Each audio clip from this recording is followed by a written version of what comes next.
There's also protection from energy.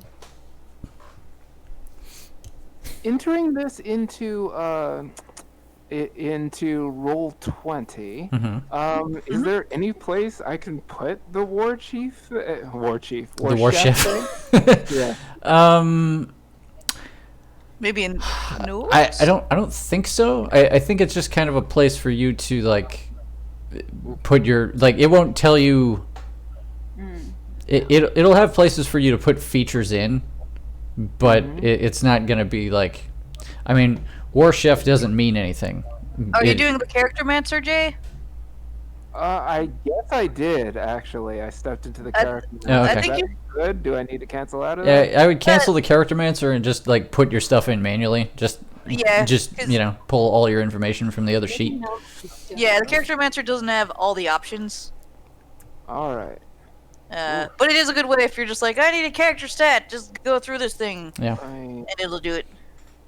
Where are you seeing all this? So, in Roll20, under the newspaper-looking tab, next to the eye, up in the upper right. You see that? Newspaper. Okay, so, Are you? I don't think you signed in. step 1, get into Roll20 in the game. What about I'm on sleep? Roll20. Are you? Okay. I don't Are see that you- you're in the game currently. Yeah, The you launch need game. Yeah. Yeah. Totally. Yes. Oh, Yeah. that would make sense. Have you not used Roll20 before? Not in this capacity. Like normally, like I've used it like twice before, and usually like they launch the game. Oh, I Well, see. launching- I see. yeah. So they did like a screen sharing thing. Let's get those Yeah. I suppose so. Okay. All right. Yeah, because I never had like any of this information. So Okay. It may seem a bit overwhelming at first, but it's don't worry about it. And I don't have any. Hey, Anne. Yeah. Yeah. Just since I entered all of this Yes. stuff, so. Would you mind watching the game on Twitch? Oh yeah. Because I just got a warning that was like, "There's a lot of people in your chat. You may have Oh. experienced bandwidth issues." Okay.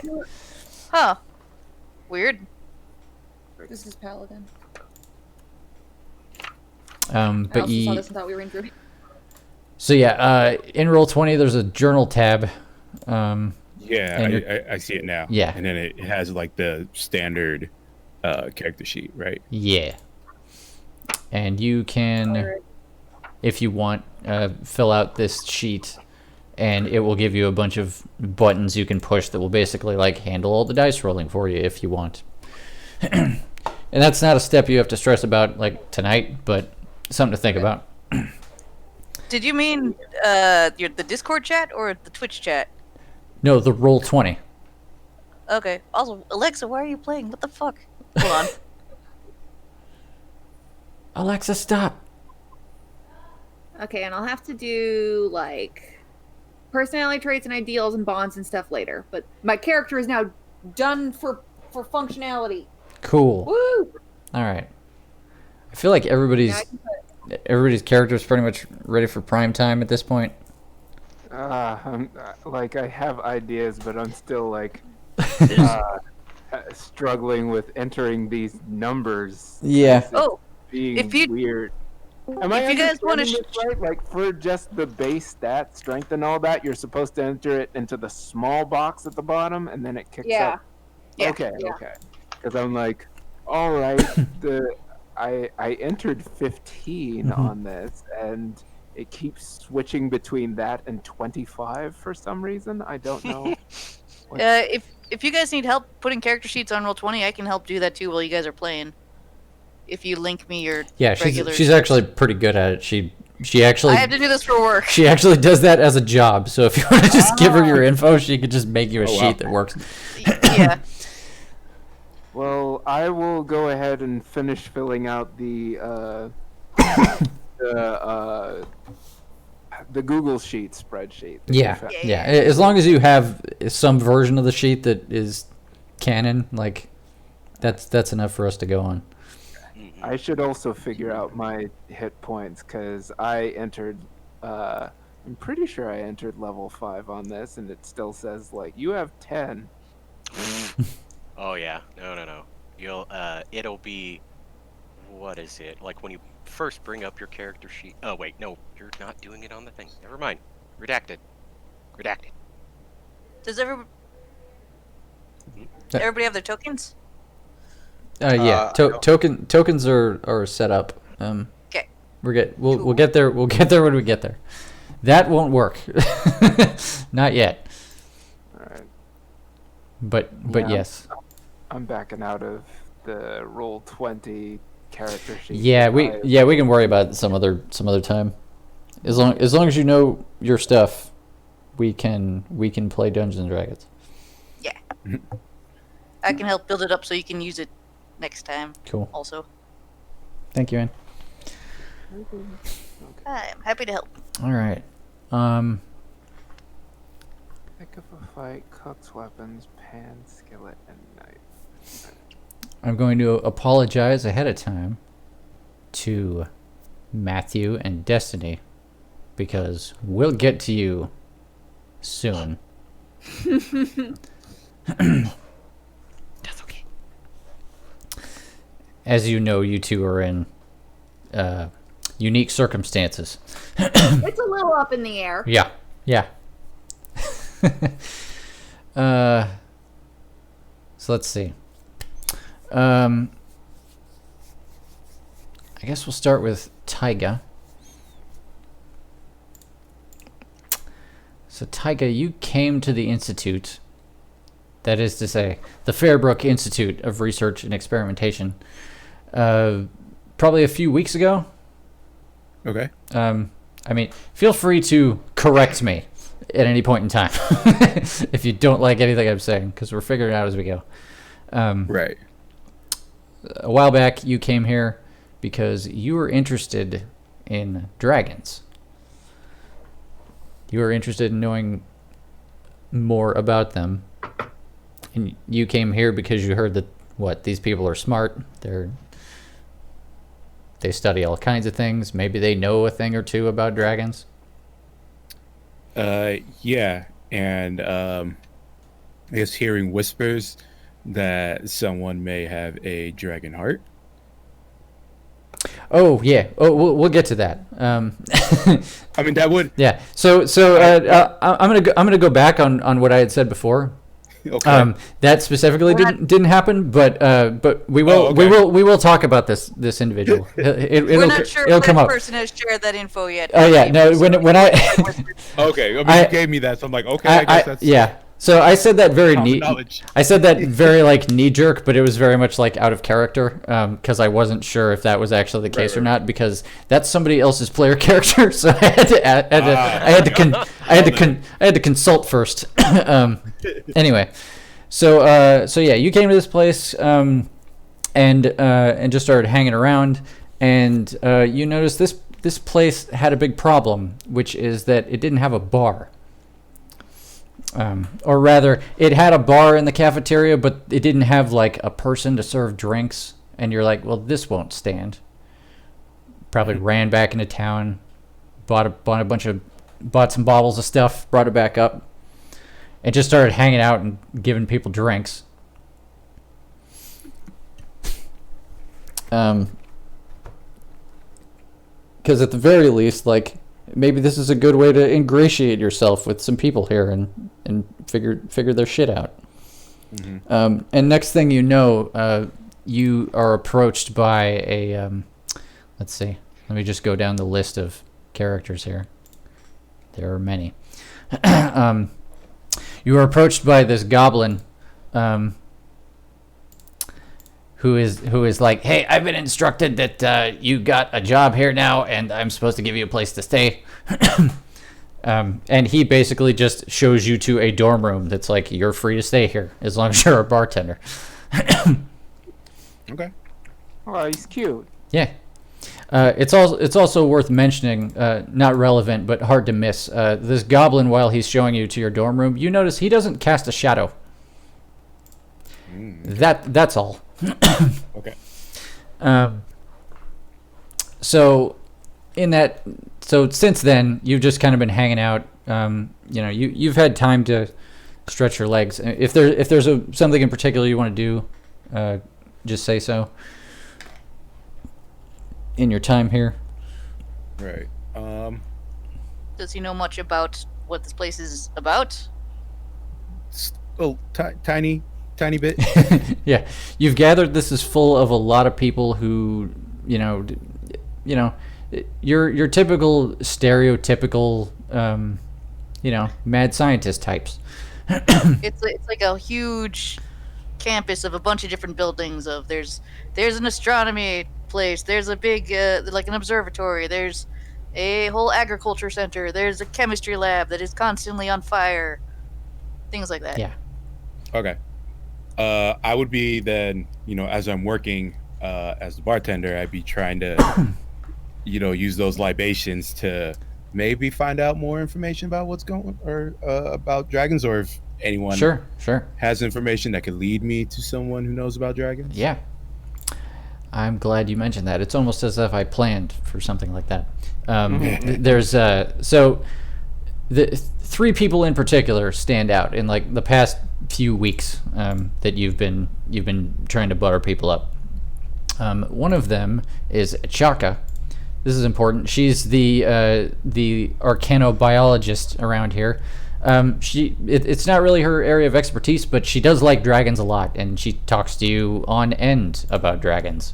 You guys share a lot of of I don't know, admiration. She even has a tiny dragon. Yeah, she has a little pseudo dragon that hangs out with her. Larry. I'm quiet because I'm typing this so I don't forget. Okay, cool. Oh yeah, that's a good idea. Yeah. So Achaka, she talks with you for a while. You guys, share some info. In a mutual love of dragons, I guess. Two other people that you run into are, and why can I not find her now? This little girl who you barely catch that her name is Shaylin. You have a hard time getting anything useful out of her because she is an excitable 15-year-old girl dragging a comically large spear. You're not 100% sure what she's even doing in this place, but it is clear that she also loves dragons quite a bit. She a halfling? She is half-elf, I think. Half-elf. Half-elf, She's a yes. half-elf. Yes, that's She's correct. particularly small. She talked about like, oh, my master was a Yeah. dragon, but it's not unclear how much dragon stuff she knows.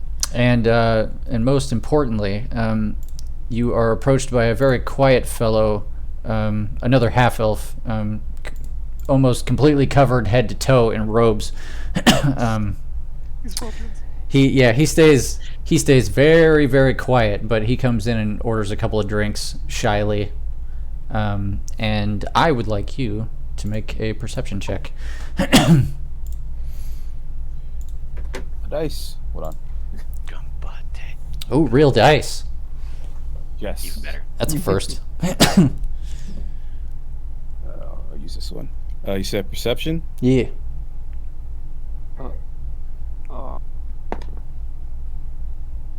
That's 11 plus 6, so 17. Oh, that's not bad. Okay.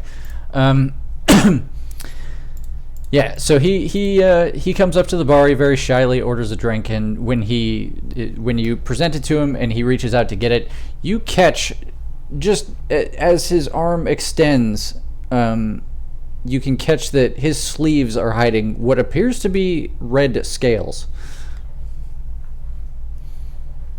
Okay.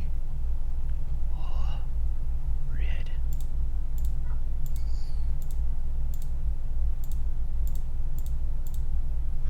Like on him? Oh yeah, Like yeah, it looks like like his yeah, skin. like his skin fades into Right. scales.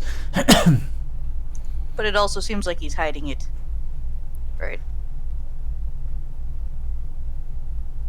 Okay. Do what you will with that information. All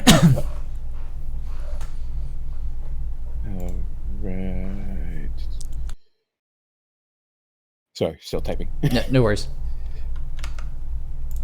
A player who takes notes. Did he notice that I saw it? He didn't catch it. No. Okay. Anything else on his person that stands out? Any kind of symbols or anything?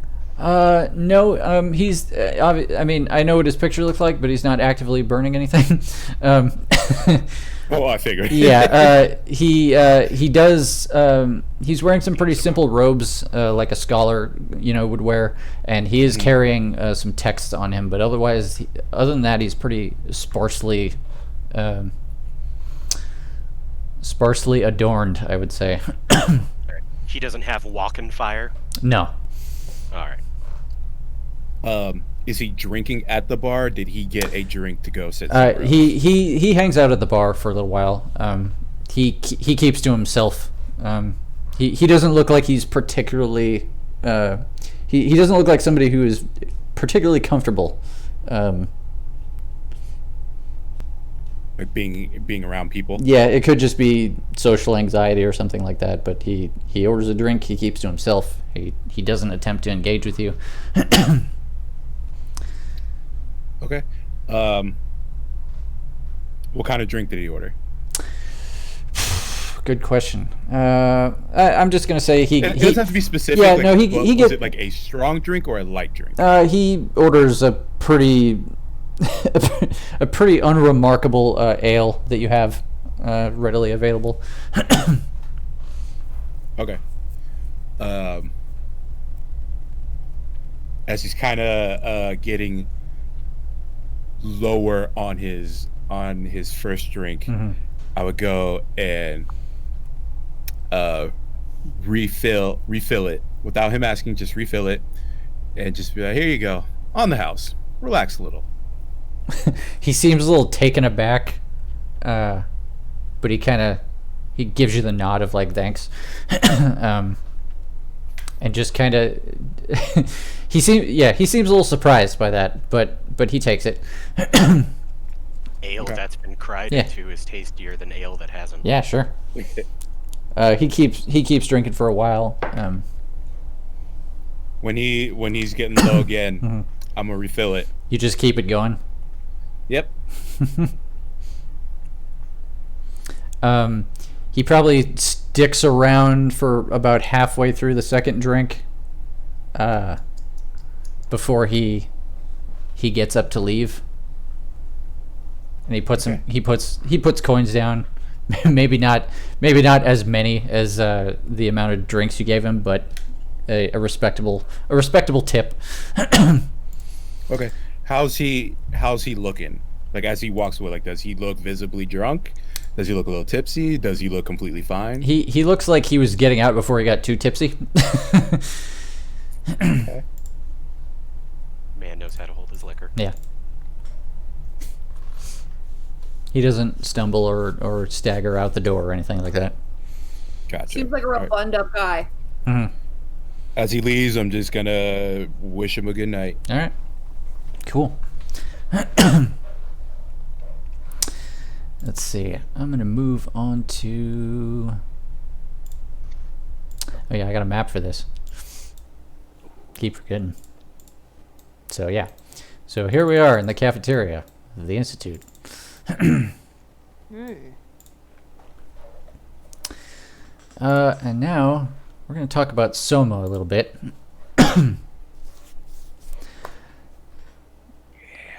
Yeah, Soma. Soma, you've been the handy woman of the Institute for, I don't know, what would you say?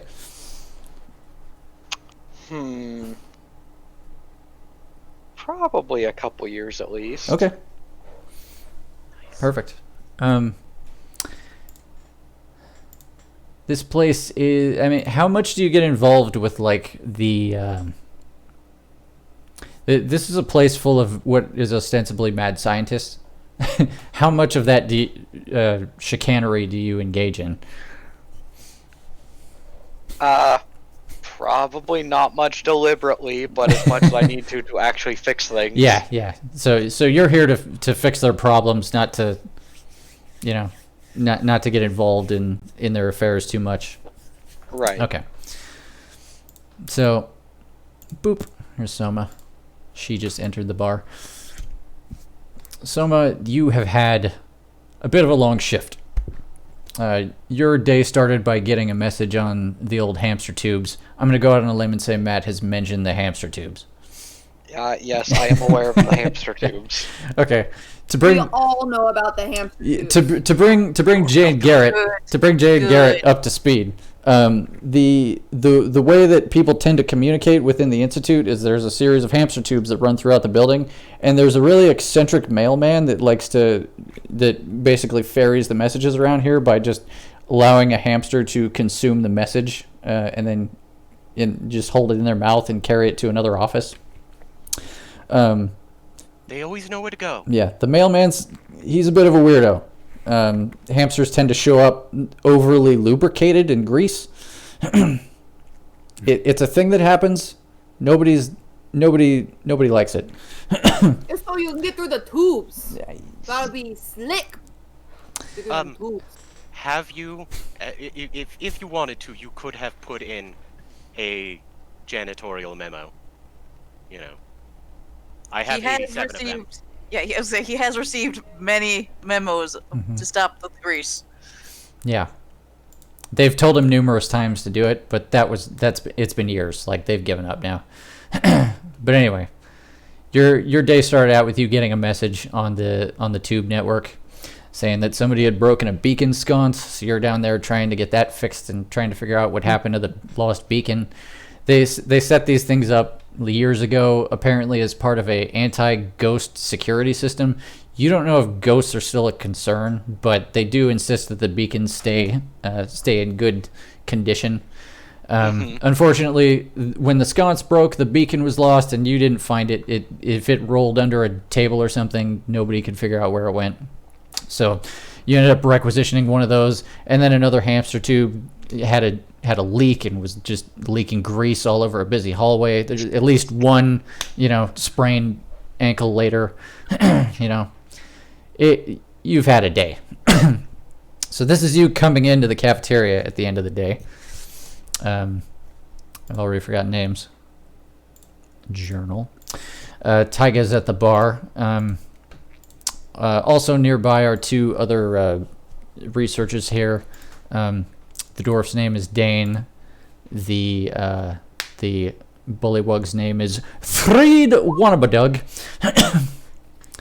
And I said it like that just to give you an idea of what kind of person Threed Wanabadug is. Suddenly Taiga hits you with a quarterstaff. No, that was a joke.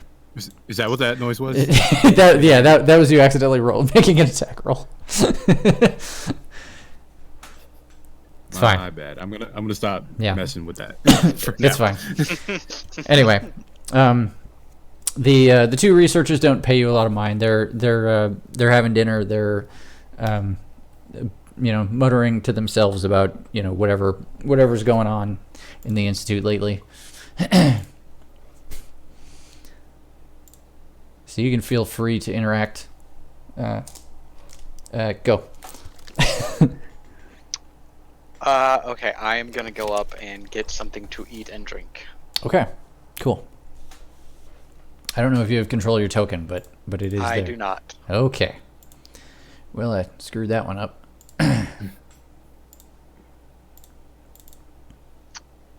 And now I do. I said it to all players. It's because it doesn't. Hang on.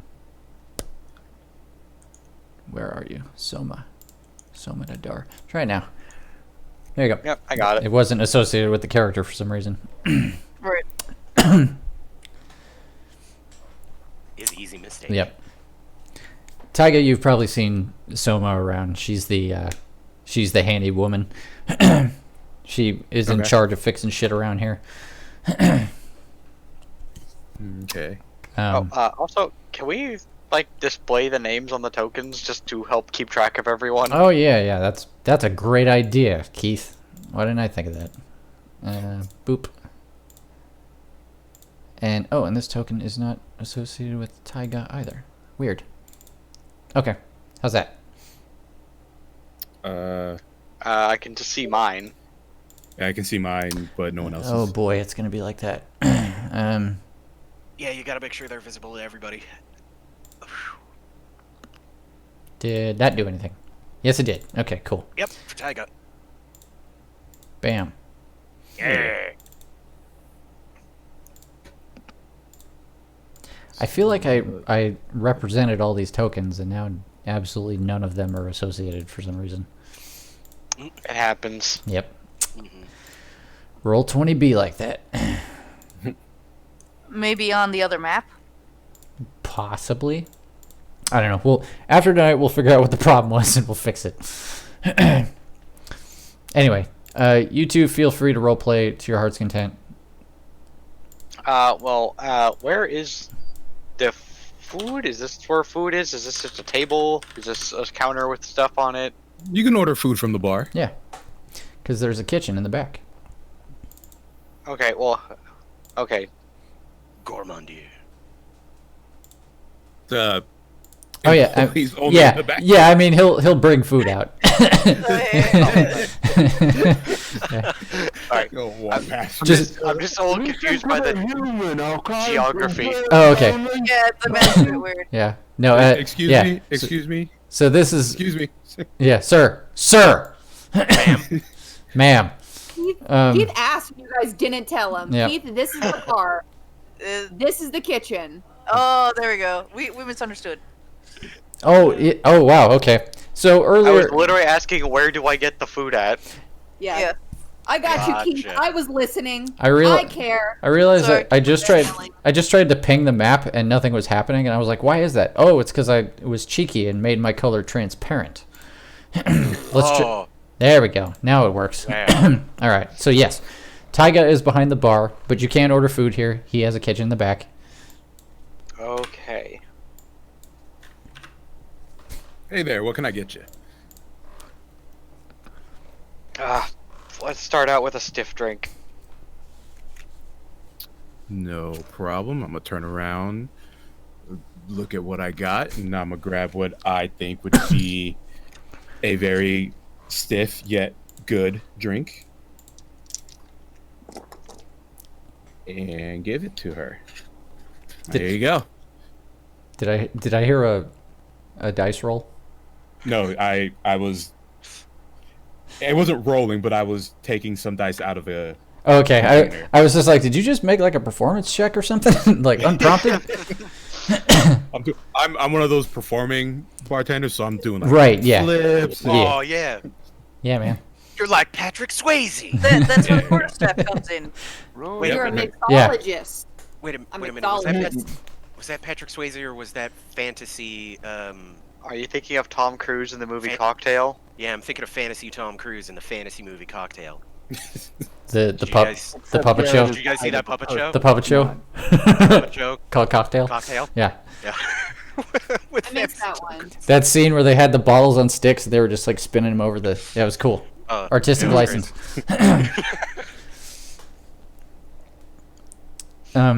Yeah, here's a drink. And I will just take that and just start drugging it. All right. Whoa, slow down a little bit. It's been a rough day. A lot of weekend hamsters.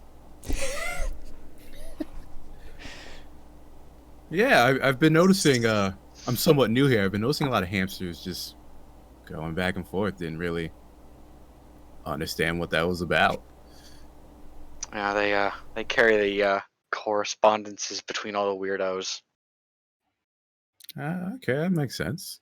There's a bird guy, he greases them up. Greased up hamsters. Yeah, it says he makes them fit better, but he makes a lot of leaks. This world never ceases to amaze me. Would you like a refill? No, food would be better. Food, okay. Do we have any menus? Yeah, what is on the menu for preparation here? DM. Well, you have. Damn, what's the menu Yeah. for tonight? Do we have food in this restaurant, Dungeon Master? Yeah. I demand descriptions of edibles. Yeah. So what is the soup of the day, my good DM? Yeah. So the institute is fortunate enough to have 2 lard boys in its staff. That is to say, 2 graduates of the Culinary Academy of the Orcish Kingdoms. Fair enough. Top of their field, well versed in culinary arts as well as knowing how to defend their own kitchen. It's a whole thing. But they can. You're confident they could make just about anything with within reason with what they have on hand. If it has anything to do with meat, they could probably kill it for you too. Yeah, they could do that. That was just an observation. Yeah, if you brought a live boar, they could kill the boar and then prepare it. Wow, okay. Yeah, so we got some good cooks back there. What are you feeling like tonight? Or today? I don't know. Oh no, option paralysis. Put your own board, there I is just wanted a set menu. Look up fantasy foods. Look up Feast of Fiction or something. Yeah, and pick so- something good. I think I'll take a moment to shift over to the kitchen. Gourmando, no last name, like some kind of diva. Yeah, as I said, you are one of 2 of these culinary graduates in the kitchen. The other one is Drudagar. You know him well. I don't know if you caught my message from earlier, but my head canon is that you 2 are kind of like, I mean, you came from the same academy, but you have wildly differing opinions on how food should be prepared, which results in you being kind of a bickering old married couple. Cooking that too hot. I'm not cooking it too hot. Yeah, yeah, exactly. So like as the camera pans back to the kitchen, Drudagar is like, "What kind of narcissist do you have to be to make waffle fries when you know I made the shoestring potatoes already?"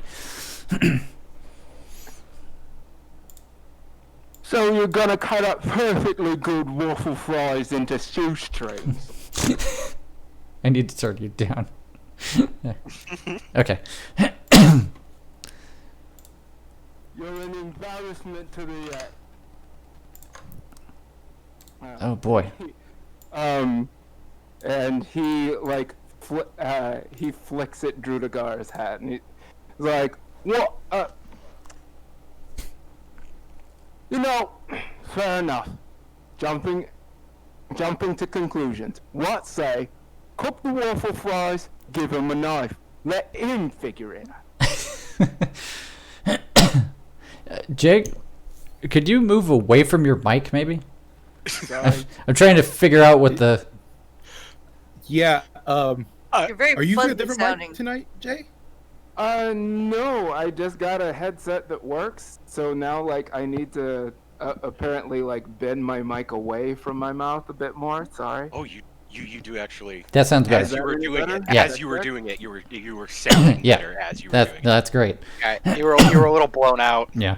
Although I'm I not gonna thought lie. that was- I'm was not gonna gonna lie. say I that- thought the blown out was gonna be your fucking shtick, and I was laughing Yes, my exactly. ass off. That will Lo-fi also orc. Lo-fi chef orc.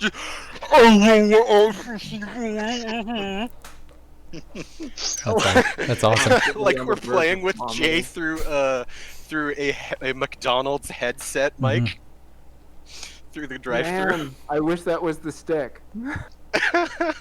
It's not too late to change paths, but I think I've already kind of decided that You this sound guy so is nice. just, if you don't know who Vinnie Jones is, he's Bullet Tooth Tony from Oh Snatch. yeah. Oh, man. Yeah. Yeah. I love it. Anyway, Right. So waffle fries, shoestring potatoes, split the difference. I cook the waffle fries, we give him a knife, let him sort it out. Right? yeah. Trust the customer with your own knife. That makes a ton of sense. And then he moved. Hang on. I got alt tabbing. And yeah, and Tygo, you're used to hearing like this has been every day since you moved in behind the bar here. Nice. And what have you done with these raviolis? There is enough garlic in here to paralyze the Count of Barovia. The garlic smothers the taste of that awful fucking soapweed you bought. Whatever the silly is what I call it. Anyway, this goes on for several hours. And it eventually an item is produced. Yeah, we can fast forward to a bit later when, you know, food is brought out. Right, and when you don't use the knife on the waffle fries, huh? Maybe you're allowed to come back and tell my so-called colleague here that they worked for you, because they're going to. And he's just in the back. You just hear him from the back be like, "Bah!" And it is around this time, in between the bickering and the dinner, there's a sound that comes from deep somewhere in the institute that is kind of like a thrum, like a, and you feel a shockwave just go through the entire room. And there's always a moment where like one or more people are like, should we check on that? And then people like Dane and Threed are like, this happens. You're in the institute, right? Weird shit happens all the time. And there's a couple of voices down the that you guys can barely hear from down the halls, and one of them says, "Everything is cool. We're just running tests." And then a moment later, a much more distant voice goes, "You're a fucking liar." And then things go back to normal. I'll take a shot every time they come out and say that. Yeah. Oh, is it 6:15 already? Right on the dot. Yeah.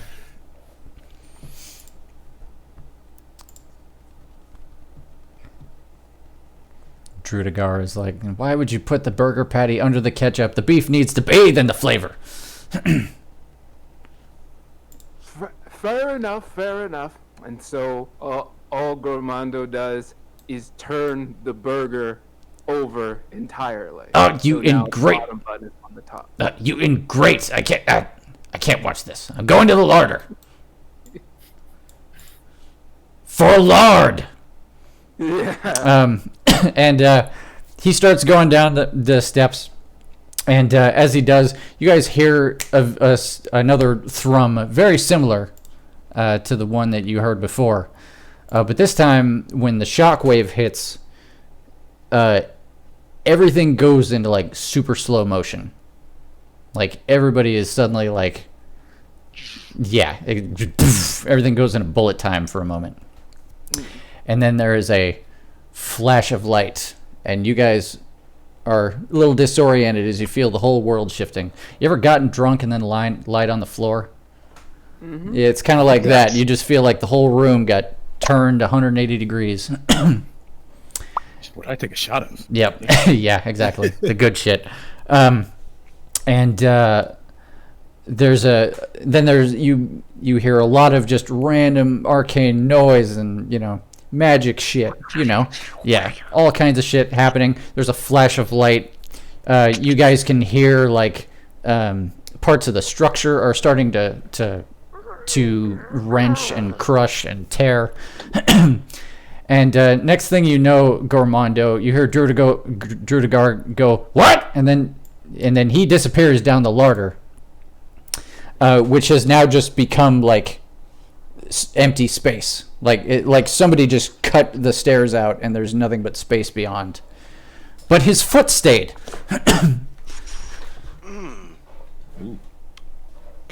And his foot just lands on a step. Just like him to leave with one foot out the door. And with that, some amount of normalcy returns to the room. You feel like gravity is restored, and then you become intimately aware that gravity is restored when you feel it all hit you, like the whole room is just falling. And then it stops. it lands on something. And when it lands, it makes this sound.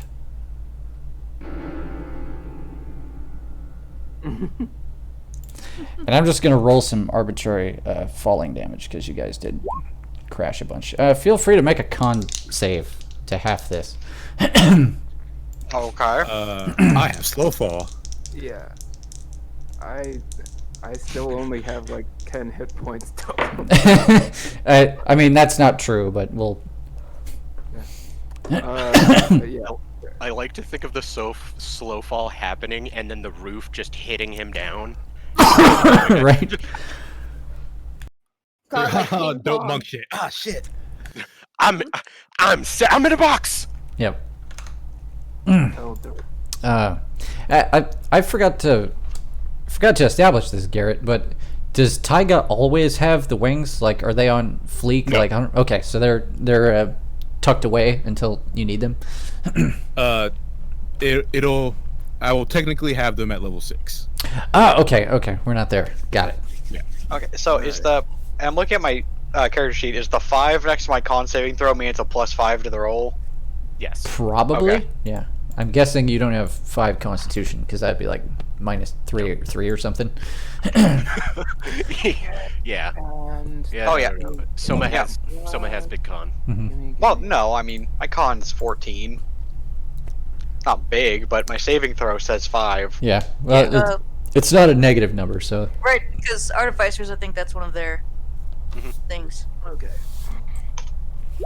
I have a 15 total. Okay. Cool. I like it. So I'm gonna say 10 falling damage, but you guys both have it. And Jay, I know you have more hit points than that, but do you want to roll for hit points real quick? Probably should. Yeah. What did you start with? What fighters are like? D10, I want to say. Yeah, D10. Yeah, they're Okay. D10. So you start with 10, and then you get to roll 5 more D10. It's 10 plus 5 con. more D10? 10 plus con mod. Oh, sorry, 4. Yeah, 4 D10 plus your con mod, for each level. Alright, let me get out my D10s then. Yeah. Okay, so how much damage did that? Down to 5. Okay, that's after the reduction? Yes. Okay, -5 HP. Yeah, can I? Because it's kind of weird. So can I use my slow fall as a monk? Oh yeah, totally. So slow fall, Okay, you're fine. I'm good. You're like, this is weird, but you find your footing and you know what you're doing. Don't spill, drop. Yep. Some bottles fall off the shelf, and you're just like, hip hop, pop, got it.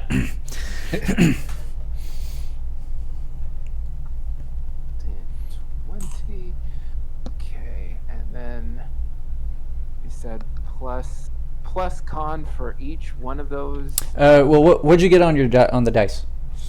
I got 20 total. I Okay. rolled a 6, two 6s, a 1, and a 7. I think. Okay, let's turn that 1 into a 5.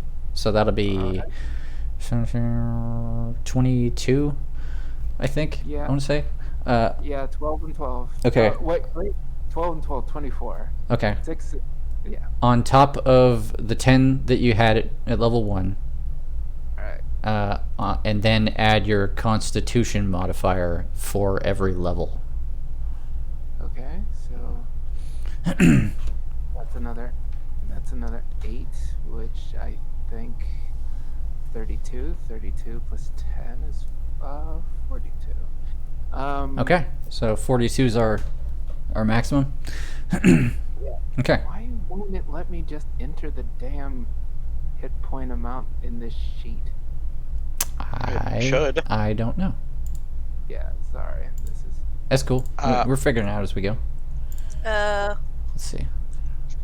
There's the big bar that says current hit points, and above that there's a small that's your maximum. Ah, Yeah. And if you click the maximum, you can put it in there. Mm-hmm. on the Google Sheets one. Oh, Yeah. no, Sorry. I'm talking about the Inroll 21. Oh yeah, the Google Sheet one. You're gonna want to put put It's the got like put the numbers you rolled. So like put the I guess what was it 32 into the box next to where it says your fighter level. yeah, because it has a weird algorithm that it does to figure out your. Right. Yeah. Because there's HP there. So Yeah, if you put just the numbers you rolled, like the 10 at level 1 and then the 22 or whatever into that box, it should do all the math for you. Yes. So that does that changes it to 42. Okay, Thank you. perfect. Then our math is correct. Alright. So yeah, the entire what's left of this room crashes down and makes a makes that noise. And that is the scene. Ow. End scene. That scene. That sound once more. Replay the noise. I had my null turned down. Yeah. Oh, did you need to hear it? You need to hear that again? Hear the sound again. Just once. Yeah. Thank you. Fell into the dimension where Phoenix Wright just lost a case. Oh. So anyway, what do you guys do? Writhe in pain for a moment. Okay, that's fair. That's good role playing. That was unexpected and hurt. Yeah, Dane and Threed are both like prone on the ground, like, oh, what happened? I'm gonna have to fix something, huh? Yeah, there's at least a couple of chairs in here that probably lost a leg in that fall. God knows what else.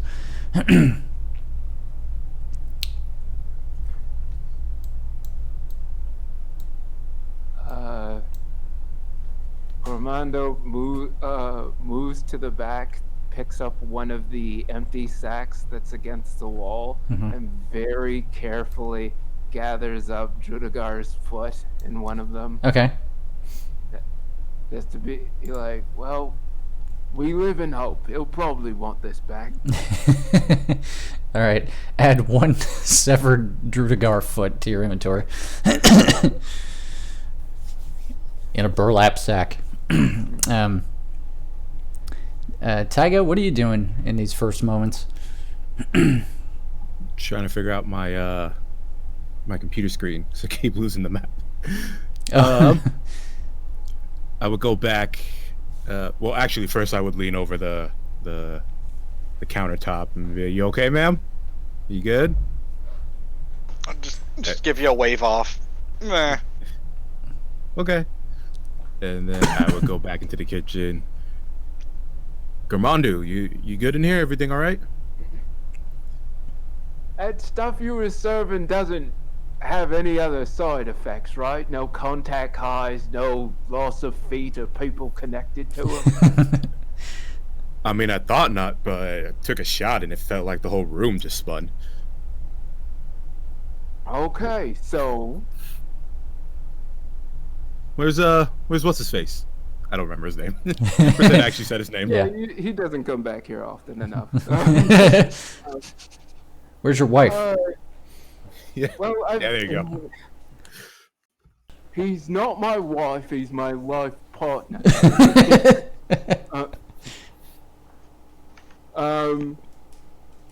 I've got a piece of him, but I can't seem to find the rest.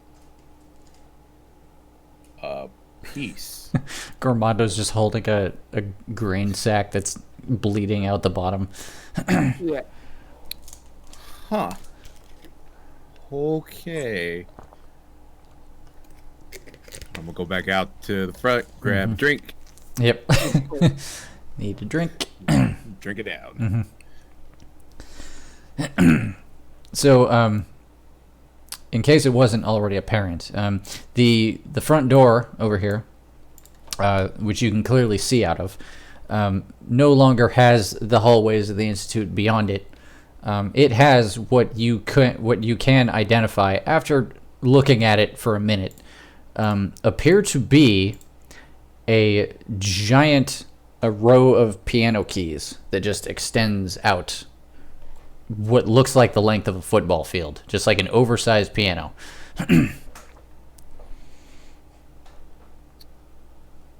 That's peculiar. Yeah.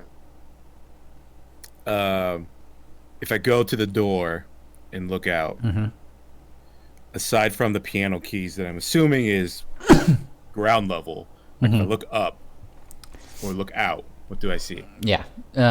So you can see that the room has fallen on the end of one row of piano keys, and when you look around, you see like, yeah, it's a grand piano. It's got a big old backboard on one side, and then on the other side it drops down to the floor.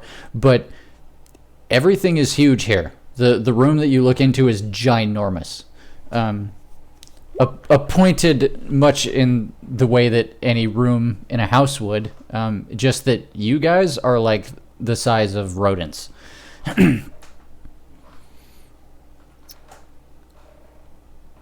Also peculiar. Yeah.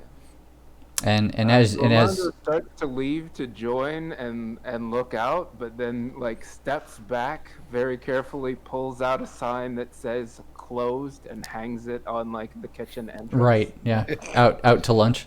Yeah. Yeah. You do that, and are you gonna join Taiga out front? Sure. Okay. So you walk out there to see everything I just explained. There's a room that looks way too big for you. Well lit. Sun is coming in from at least one window, one giant window that looks like it's a quarter of a mile away from you, on the opposite end of the room. From the level that you guys are onto, it goes down like 30, 50 feet, something like that, down to the floor. There is a bench a part of the way down. But yeah, this is the scene that you see, Armando. So I guess that's lunch rush then. And with that, you hear a huge booming voice. It just unimaginably loud voice. Be like, "Who's in my house?" And then you hear like loud crashing, just, and it's getting louder.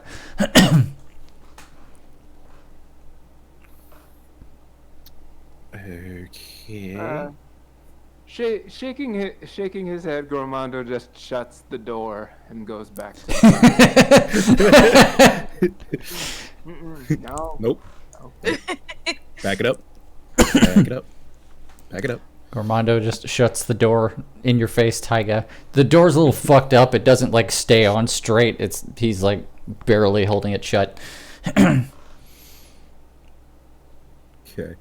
I'm waiting to see what that voice was. So I'm looking to see. Okay. Kind of creaking the door, not having it all the way open, okay, but so, enough to actually get a good look. All right, you're gonna peek outside. Yeah. Soma, what are you gonna do while Threed and Dane fucking duck for cover behind the bar?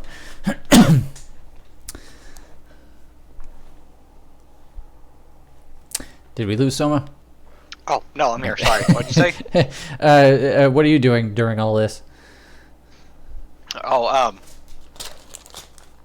yeah, I've gotten up off the floor by now, and I'm also just kind of over here just seeing what's going on. Okay. And, yeah, not liking this. Okay, so Taiga's like holding the door open a crack, and the rest of you guys are doing like the Scooby-Doo thing where like one head is peaked on top of the other like a totem pole. More or less. Yeah. These crashing sounds get louder and louder until you guys are looking into this room, which aside from looking huge, looks like oh god, what would you call it? I can't think of what this room would be called.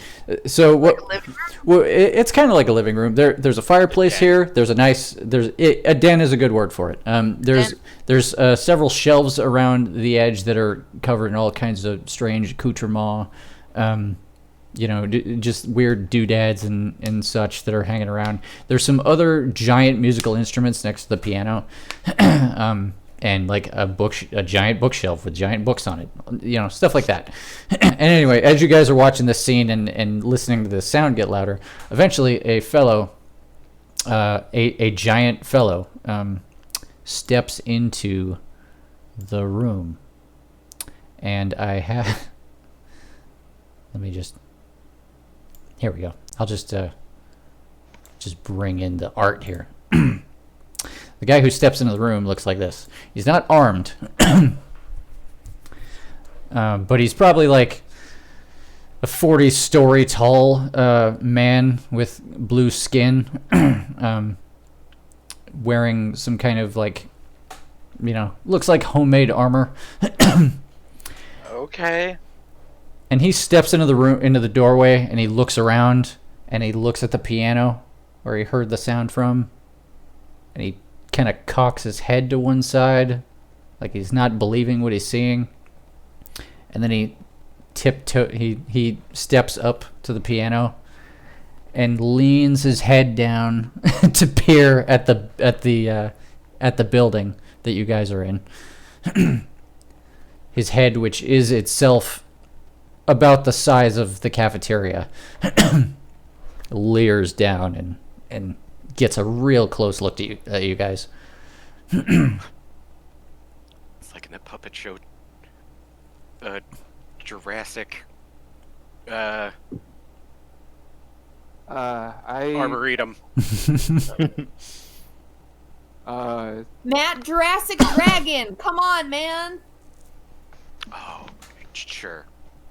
It's Chromatic Park. Chromatic Park. Gotcha. Thank you, Christopher. That's why I'm a dungeon master. It's beautiful. Anyway. I can't wait to go to Chromatic Park in season 3 of this game. So, how do you guys react to this? Technically, that was season 1, I think, briefly. How do you guys react to this? So, guys, there is a giant person staring straight at us. Well, that's a new one for me. Gormando copes with this the way that he does with most things that are stressful, is that he has gone back to the kitchen and he is cooking. Okay.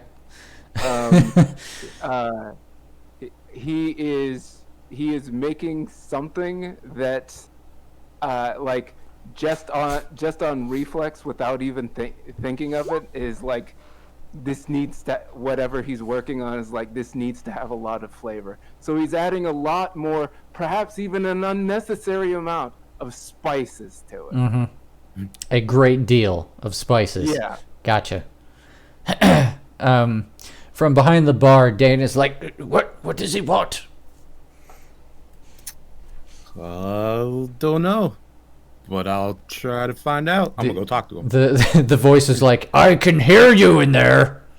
I'm gonna step out through the door. I'm gonna close it though, like behind me. Behind.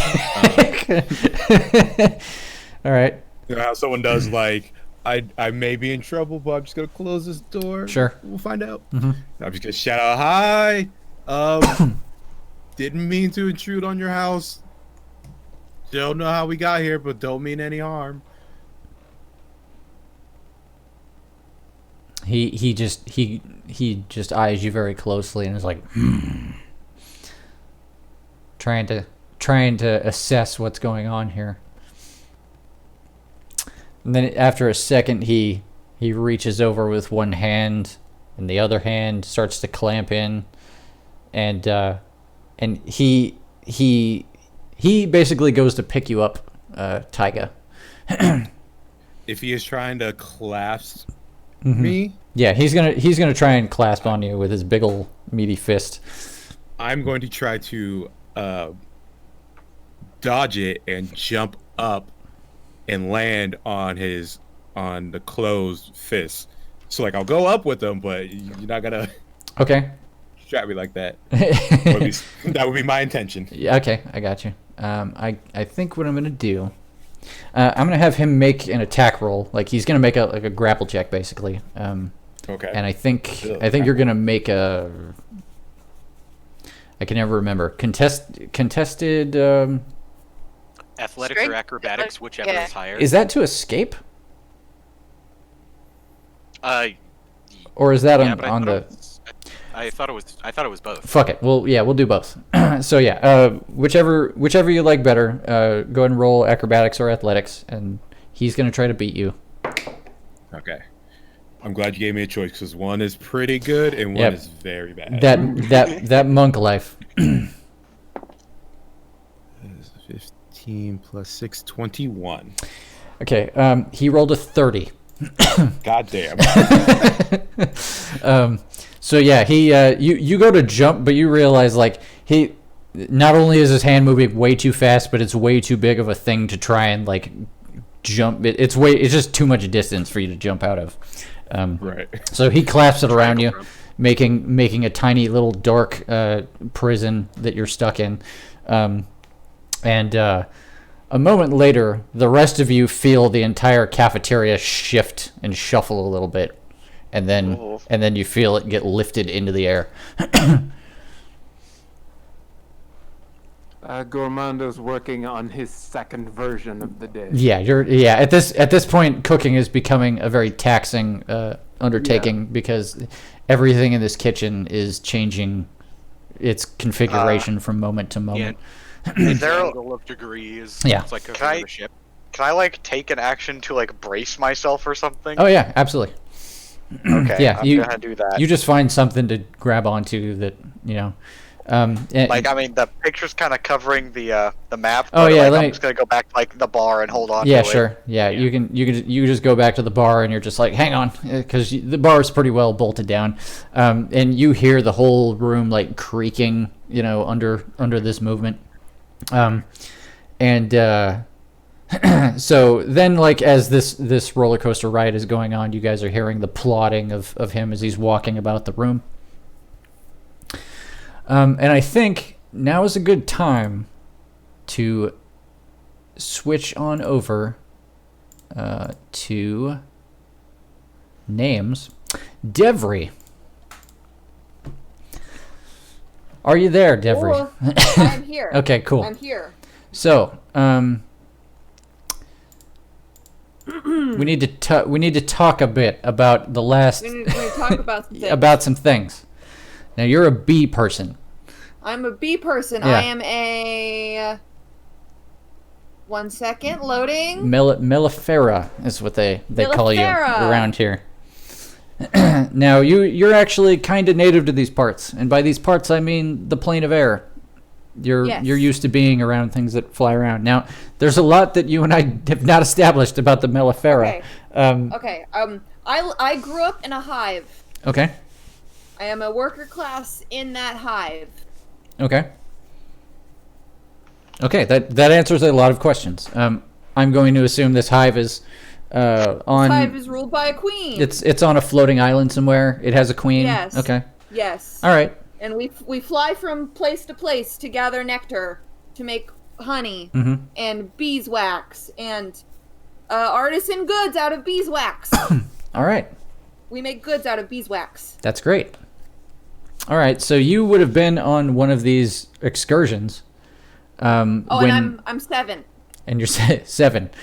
I'm 7, and our lifespan is 20 years. Okay. So you're doing pretty good for a bee. Age-wise. I'm like getting close to middle age-ish.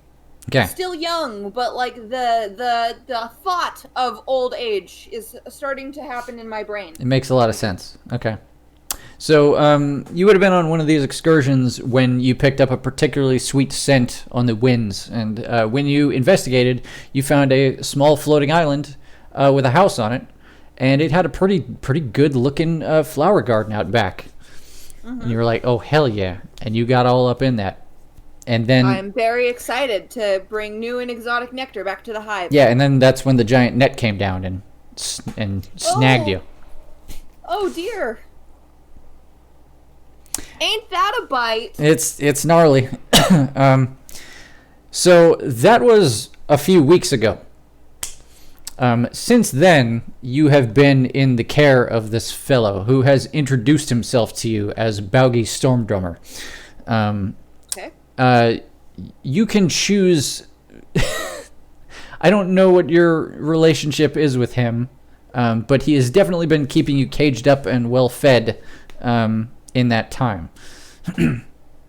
Well, I've always been an eager beaver, so I'm anxious to get back to the hive because they need me. Okay. What would the queen think? Right. I've been pleading with him to let me go, but he's an old geezer and he just hasn't been listening. Yeah. He is a little crotchety, a little hard, little unapproachable. Yeah, I mean he's been good enough to you considering you're a prisoner. But yeah, he pretty much ignores everything you have to say when it's like, "Hey, how about letting me go home?" So anyway, this has gone on for several weeks and you're getting rather bored and anxious in your cage. He's sort of a drip. Yeah. This has gone on for a long time. But a momentary lapse in your boredom when across the room that you're caged up in, there was just this boom, and then a building landed on the piano. It made this noise. Oh. And then you watched all of this shit take place. You watched him come into the room, inspect it. He talked to somebody, and then he scooped up whatever this thing was, and he brought it across the room. What a bash. It's gnarly. We're gonna go over here. Over here. Over which one of these fucking Shift. there. Uh-oh. That button. Here we go. Okay. So you guys are obviously tiny. One second. I kind of have all your tokens stacked up on one spot just so that you guys have vision. But basically, you watch as Baugi brings this building, what looks like a broken section of building, over to the corner where you're at. And the first thing he does is open his fist and drop one person into a larger cage that's next to yours. And then he takes the building and he holds it up to his face and starts inspecting it very carefully. So yeah, Taiga, you've just been deposited in a large cage. This cage is on a shelf with a bunch of other weird shit. There's statues here. There's ships, which to him probably just look like figures of ships, but to you are actually ships. There's also like some weird buildings nearby. One looks like a circus tent. One looks like some kind of pavilion, maybe part of a temple or something. There's some weird shit in this room. And you see him just like he's looking over the building. There's a cage right next to yours, and in it is one person that is, for all intents and purposes, a bee woman. I'm exactly a bee woman. Yes. How big is this bee woman? I was just about Person size to or bee say, size? I am 2 feet tall, just slightly over 2 feet. So like halfling size. She's pretty Size? she's pretty halfling size, but otherwise like an anthro bee. Yes. Okay. In the cage. What are you? Well, what are you? I'm assuming I've never seen a bee person. You've never seen a bee person. You have never Just wanted to seen. be sure. Yeah, this is a new one. Okay. Well, I don't quite know what you mean. I'm not some sort of glitterati, but I do like to think of myself as a ducky shin cracker. And she kind of pops out one hip. Bam. It would be like Like, So I how would long have you been in the squat down can? to see this. How long you been in the can? When he squats Yeah. down, I squat down. Yeah. Welcome to the clink. Yeah. So how long you been in the can, friend? This is brand new to me. How long have you been here? Well, as far as I can tell, looking out the window, about 2 weeks. Okay. Baugi like sticks an index finger where the door was and just pushes it open, and just peers into the cafeteria. And he's like, "Ah, there you are." He takes the whole cafeteria and holds it up on its side so that the door is right over the cage you're in, Taiga, and just starts shaking. And Oi, take a number! You'll be served if you just look at the menu. Yeah. Oi! almost immediately, Threed and Dane tumble out, just into the cage. Soma, you're holding on to the bar. Care to make an athletics check to hang on?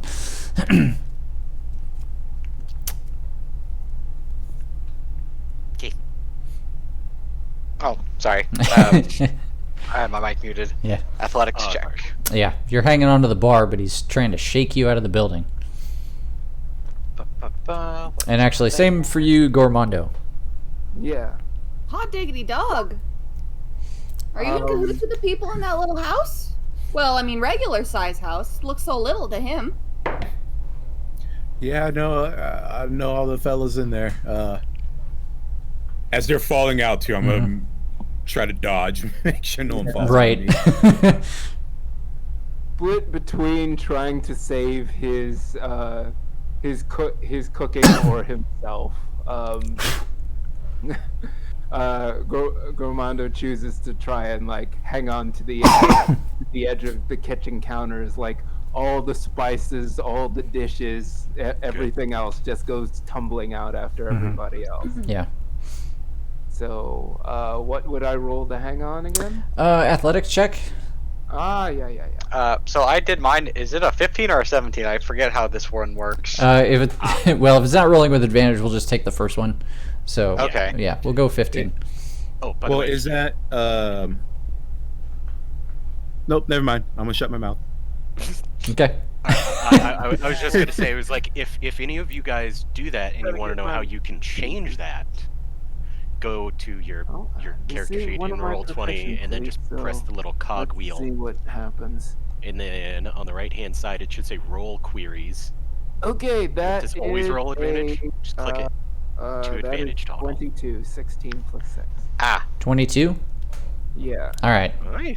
So just never roll advantage. No, it's just Advantage. yeah. I mean, you can Toggle. yeah. There's a toggle for Advantage it. toggle. Toggle. Then you can pick. Okay. And if for some reason you forget to toggle it and you end up rolling with advantage when you weren't supposed to, I'll just assume the first number is the one. Okay. All right. Well, I've got that fixed now. Yeah. All right. Cool. So I didn't. Let's see here. Okay. He rattles it around quite a bit, but you guys managed to hang on. After losing the first two, he picks the building back up and he goes to peer back inside it. And if he's looking through the front door, he's probably going to see you, Soma. Well, Well,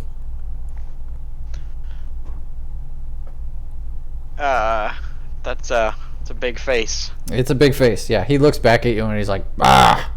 And he goes to turn the building back where it was and keep shaking it. How tall are these cages that we're in? The cage you're in probably goes up like 20 feet, and then it's got a lid on it. I'm assuming this lid is open if he's trying to shake. If he's trying to everyone shake in it, there, yeah, correct? yeah, it's open right now.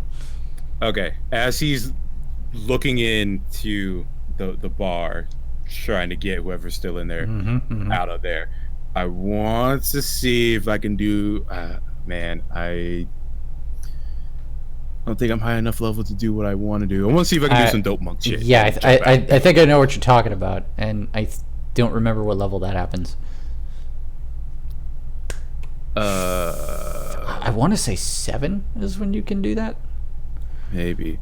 Well, let's just completely like running, like just straight up running on. Yeah, walls. that's just like can use movement. If it's a cage, I'm assuming it's like bars with gaps in it. Can I try to like hardcore parkour or? Yeah, if you want to make climb like up? if you want to make an athletics to try and climb out of here, yeah, go for it. I'm also going to make you make a stealth check to make sure he, doesn't notice. Stealth. Did you say athletics or acrobatics? I think athletics for climbing.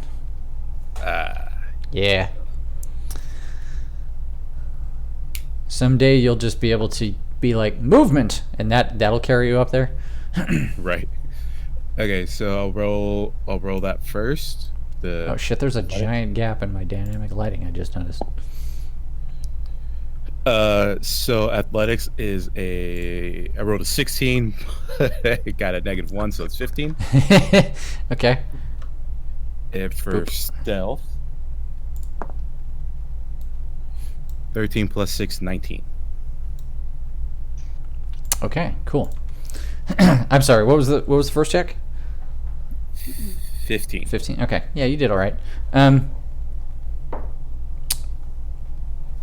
Okay. He doesn't notice, and you manage to climb to the top of the cage. Okay, and to my right is like the kind of like looks like the buildings, correct? Mm-hmm. And to my left, what is that first thing? That silver-looking thing in the middle? Past the bee's cage is a statue of what looks like a basilisk. It might have been an actual basilisk, for all you can tell. Okay. And directly to my right, that first thing, what is that? It's like a stone. I don't know. It looks like a shrine, like a small shrine to like some kind of deity. It's a big stone, like almost like a. What's the word I'm looking for? It's like almost like a stone gazebo. I know there's an actual word for it, and I can't think what it is. Okay. I'm gonna try to sneak over there and hide. Okay. Let's see. I think your token's in here somewhere. I knew it. There it is. Bam. Cycle through. Yeah. All right. I whisper, "I'll be back, guys." Yeah. 3 is like, wait. Shut up. Yeah. Is he still shaking the house? Yeah. He goes then after Taiga takes off and he goes hiding in a building. He turns and shakes the building again. I'm gonna have. I fly up to the very top of my cage and I start yelling at him. I tell him, "You're giving them the royal shaft. Why don't you use the kid gloves? You're gonna hurt somebody." He's like, shh, quiet. That's not his voice. Quiet. Don't flip your lid. I hate freedom. Yeah, he shakes a little bit. Still, nothing's coming out. He's like, bah. He like reaches a finger in and starts milling around in there. Starts prying one of the walls apart so he can get in. He's gonna make a grab at you, Gormondo. Yeah.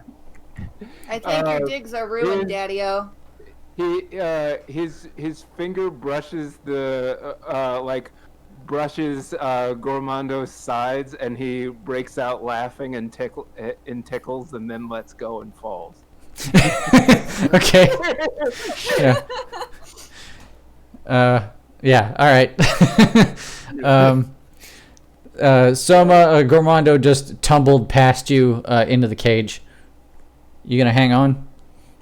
I'm gonna try. Okay. You want me to make another athletics check? He's gonna try and make a grab for you, since you're being so persistent.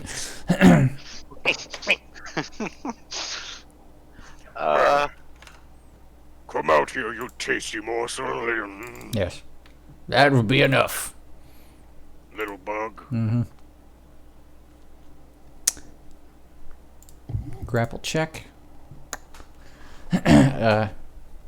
So he's going to grab at you. If you want to avoid, you can make an athletics check.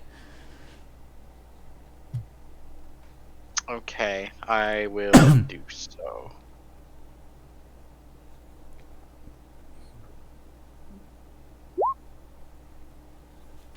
All right, he got a 24.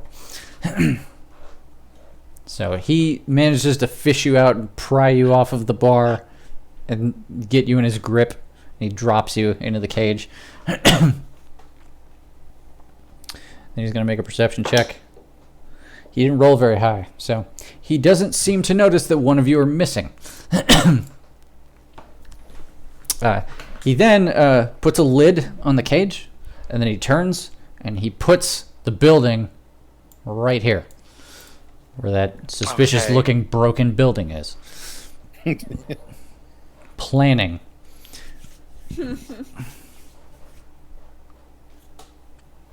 Bah! Yeah, and then he peers down and he examines all of you. It's just I like, flutter down to the bottom of my cage again. yeah, Bah, bah, bah, bah. yeah. And he just yeah. Go ahead. Having landed flat on his back, like Gormando is curled up into like a fetal position of pain, but still giggling. What's the big tickle? And Threed is like, this is no time. What is so funny at a time like this? Quite right. And Baugi gives a nod of satisfaction. It's like, yes, you will look good in this collection. Not just kind of nods like, yes, I've done it. And then he Devery gives like a bored, vague wave. Welcome to the menagerie, she says and rolls her eyes. yeah, and then he makes his way out. There's a curtain on this doorway. He pushes out of his way, steps outside. Oh, he forgot part of his hair. My God. That's right, you can fee-fi fuck off back to wherever you came from, mate. Anyway, so that's where you're all at. Well, hello. Looks like you guys have all had a real gangbuster of a time. Oh, someone must have messed something big up. I can't say my capture was nearly so eventful. You just used a net. Ironic. Threed looks up from his confusion. He's almost as if he's just now noticing you, Devery. He's like, oh, by Jove! Adjusts his monocle. Not Jove, Devery. And then I give a little smile. It speaks! It speaks the common tongue! She speaks Common and Sylvian, thank you. My word. He's doing that mad science leer, like, this is fascinating. He has clearly never seen one of your kind. I do believe it was my word, thank you. Who would you all be? Not seeing the old girl around the cafeteria. Gomando's the name. Work the kitchen. Well, the kitchen when it was still attached to the building. Can't say I recognize that building. And I considered myself a local. Yeah, you're right. They fucked it up. How far do you figure we are from where the rest of the building is? Like at this point, he's turned around and talking to the like professor. Like, he takes this moment to they introduce themselves. Dane is like, I'm Dane, and this is, and then Threed cuts him off by being like, Threed Wannabadug. Very proudly. And he's like, and I have no idea where we are. Well, how do you do? If you tell me where you started, maybe I can tell you where you ended up.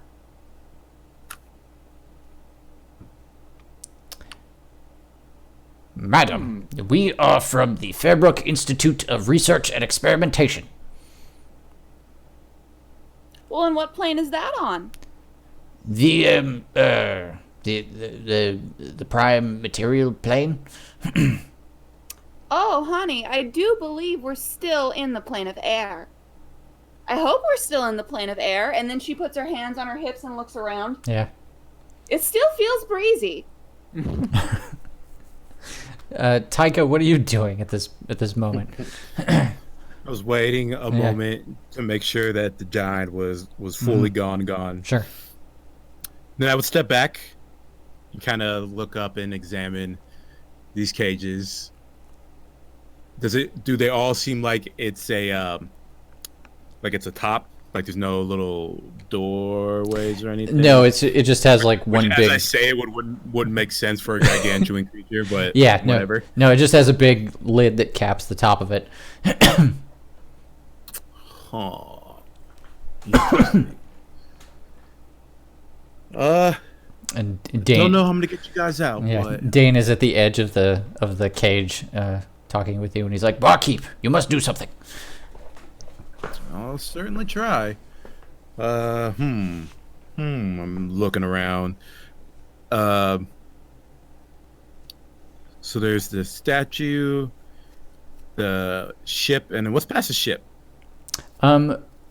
It looks like an airship, much like the dwarven military uses back home. Okay. Might be able to. Does anyone here know how to fly an airship? Unfortunately, I only know how to fly a Devry.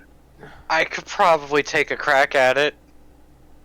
Talk to me if you find a kitchen. I'm still getting my head around this whole planes thing. That is a no. Well, some no's and a maybe.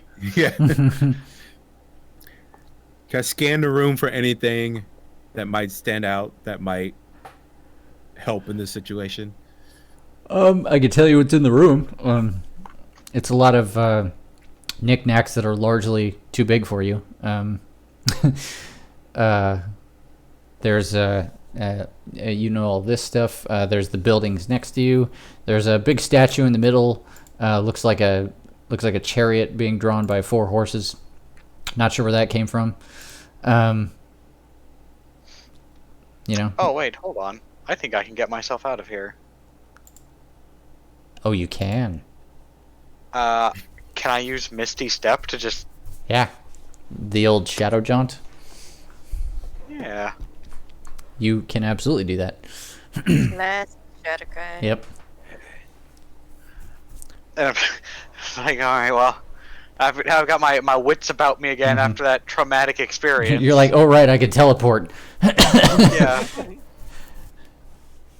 So I'm just gonna just bamf, you know, just to the other side of the cage. Yeah. So after a second, just boom, you just Nightcrawler next to Taiga.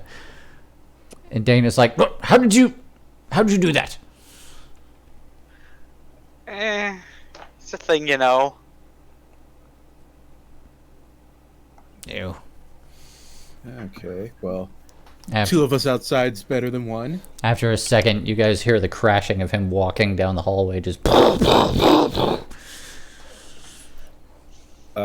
I want to go hide in the circus tent. Okay.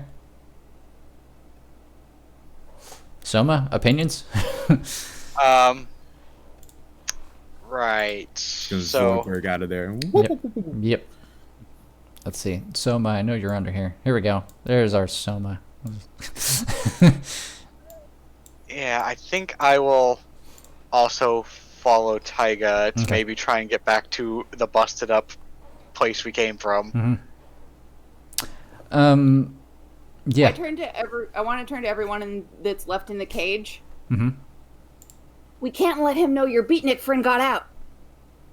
We're gonna have to distract him. You're saying this to who now? To everyone else that's still in the cage. Okay, in the cage. Like, don't let him find out that Soma, like, jelly phased through the wall or whatever. Right. Right. Devry, was it? That's right. you know anything about this fella's food allergies along those lines? Do I know anything about his food allergies? 1 second. That's a great question. Also, I just noticed. I've been here for a while, and I do have a high perception. Never mind. Did he ever pull out a giant EpiPen for any reason? Did I ever investigate a giant EpiPen? You're not aware of any EpiPen, no. Okay. Oh, Not shit. even with a 17 investigation. Where's my EpiPen? I'm having an allergy attack to these fantasy peanuts. Snee nuts? He Nuts. you've only seen him like stop to eat, once in a while, like when he decides to eat in here, and it's almost entirely meat products. But other than that, you haven't seen him like prepare any food, so it's hard to tell. How close is it to bedtime? At this point, it's like midday. Well, that's not gonna work. Anyway, he comes For nap time. stomping in. I'm gonna have you guys who are hiding make another stealth check. Okay. Here we go. Is there any way we can aid them in that? Like, use one of our abilities for distraction or something. like that? I mean, if you want to be creative, I'll listen. Let me look at my spells really quick. I was I deposited. rolled a 21. Okay, cool. That's real good. Can I like druid craft like a dummy of Soma? Like in the cage? Like Interesting. little vines. Interesting. It's kind of like prestidigitation or something like that, right? Yeah, Druidcraft is basically Druid version of prestidigitation. Yes. Let me think. Yeah, you just cast a spell. I mean, there's only so much you can make with wood products, but you can. I make her like sleeping, like laying on the floor sleeping. Okay. That way it won't look weird that she doesn't move. What's the range of Druidcraft? Let me look at it really quick. 30 feet. Okay. Oh, thank you. All right. Yeah. So where do you want to put this? Just somewhere in the cage? Yeah, it just like in an unassuming place in the cage. It's like not front and center. Okay. Cool. You make a thing that is still obviously vines and twigs, but it is definitely in the shape of the person. Oi, who has a blanket? Wait a minute, why the fuck am I... Yeah, yeah. Are you even here? Shh. Okay. That's enough, Matt. Yeah. Okay. You. Let's see. Yeah. Did you guys want to dress it up anymore, or did you just make a? I make like flowers bloom in like the vague color of like skin on the face part and the hand part, and like little black flowers for eyes, and some like black grass for a mohawk. Like I just do my very best with plants to make it look as much like her as I remember her looking, because I've only met her one time for like a second. Gotcha. Okay. An right. abstract nightmare snowman of Yeah. the person you met 5 minutes ago. Yeah. It's only got you guys got to stand in front of it. A scarecrow. Yeah. of a person You. It's like a scarecrow. You've basically made a topiary carving of this person. Yes, it's like a beautiful hedge. Yep. Like, you know Coraline, when they have the hedge that like the flowers look like her face? Exactly. Like that, but not as good. Go ahead.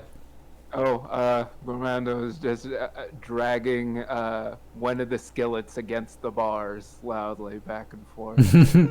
Just grunk, grunk. Yeah. Yeah. All right. Oi, service! He's like, what is it? Comes over. We're like, what's this noise? Since you have decided, apparently, to take us on as your responsibility, This simply will not do for hospitality, sir. He squints. Yeah. No food, no comfort, nothing of the sort. Just dumped into cages and left to collect dust. You will It eat. doesn't look like you take care of the things that you already have. Don't be ridiculous. You will eat when it's time to eat. Like now. Now sounds like a pretty good time. He looks out the window and he's like, ah! And can I get like some biscuits? He goes, ah, you're right. And he tromps out the door.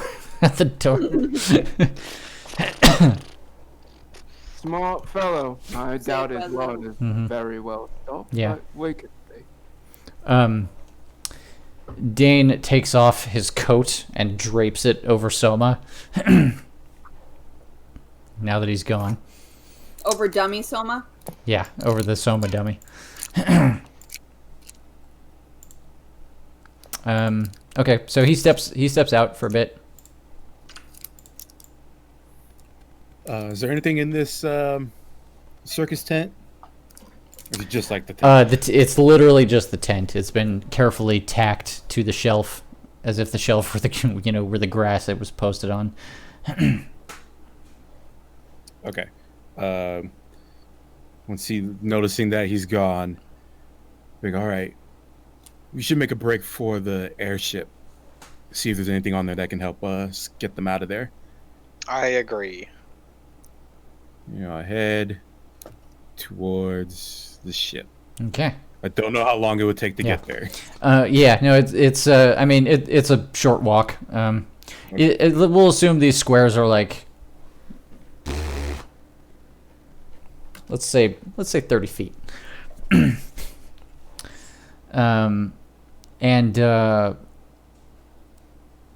Yeah, so both of you are able to get to the airship, and you're even able to get aboard it. Okay. Can we tell if it's functional? Go ahead and make an Arcana check, Soma. In the background, you guys can hear he has started to cook something. You can hear the telltale sounds of stove running. Okay, I got an 18. 18 is good enough to tell that you haven't had a lot of direct contact with airships, and you've certainly never piloted one before. But you do understand fundamentally the way they work. They have basically an arcane power source that they use to keep themselves aloft. And this one has long since burnt out. Okay, so it is a real functional airship, it just doesn't have power. Basically. It does look like its hull has taken some wear and tear, like maybe this thing got into a scrap, or, like maybe it wrecked or it got into a fight before it was recovered. But yeah, it's not in a state of flight right now. You think that if it did have a power source, there's a pretty good chance it might get in the air. But honestly, you've never laid eyes on such a thing before, so it might take some ingenuity to craft one. Right. And I don't suppose you could just jumpstart it. Like I can't just put my hand on it and use a shocking grasp. I mean, that might get it started, but it won't keep it awake. There's no alternator on airships. Right.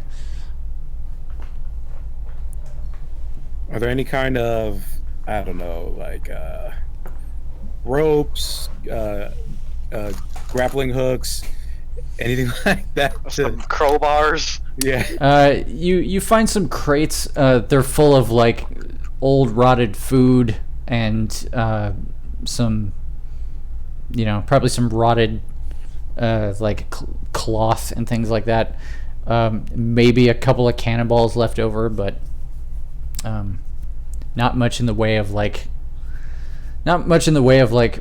tools that aren't broken and rusted, or anything like that. No functional weapons. Okay. Well, Well, this looks like a dead end.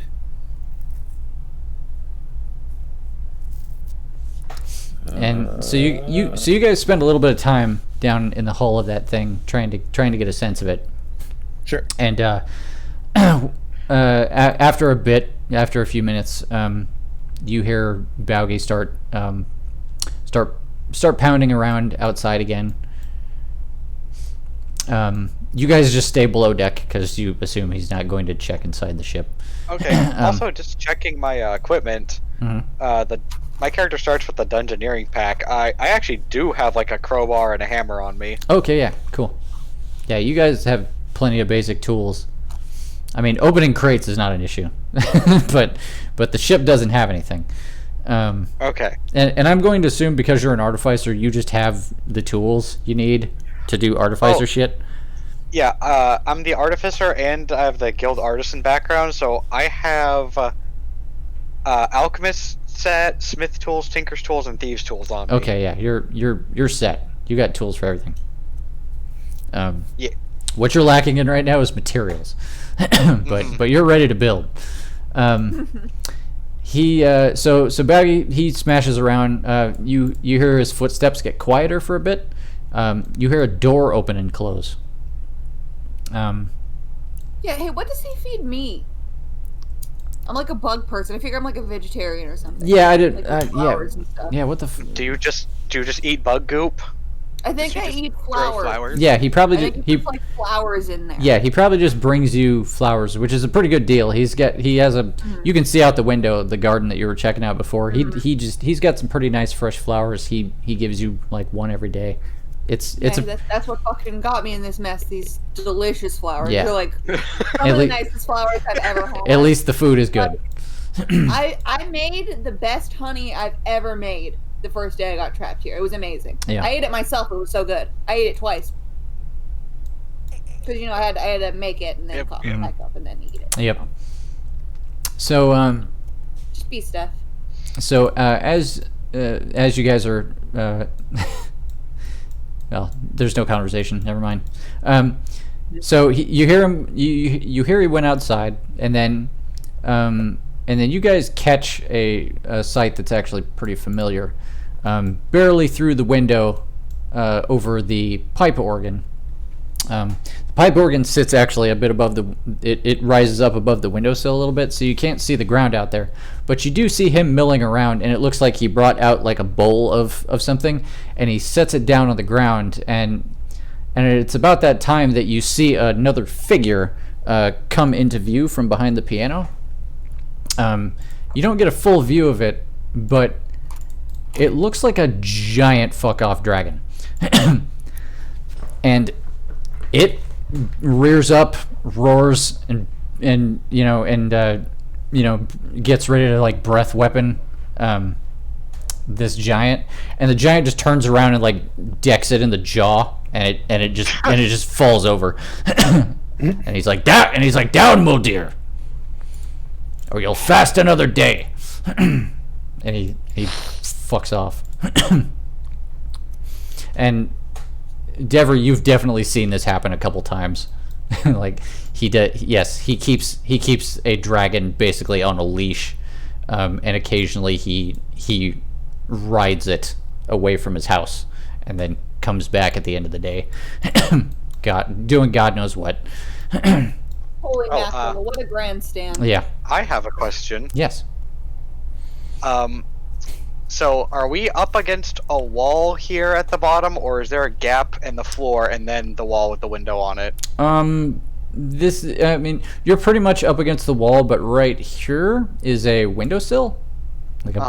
And that is a much lower platform. It's a little bit above the shelf level, but you could probably climb up to it. Okay. Thinking about maybe seeing if we can get out of this window. Okay. So, if I climb up there, do you want me to make a athletics roll? Athletics check, sure. Okay. 13. 13's. I mean, it's not great, but we're talking about a very uneven stone wall, so yeah, you manage. You get to the top of it after a little bit of trouble. You're met with a window that. Oh boy, I didn't think this part through. It does look like it would open, but it has like a latch that's holding it shut, like 100 feet above you, up the window. Right. It's a rather tall window. And as you're sizing that up, you hear him plodding back in your direction. Okay, I'm gonna run back and hide in the ship again. Okay. You want me to make another check for getting down, or can I just kind of jump off? If you want to jump off, I might have you. You probably take some falling damage. Okay, then I will climb back down. Okay.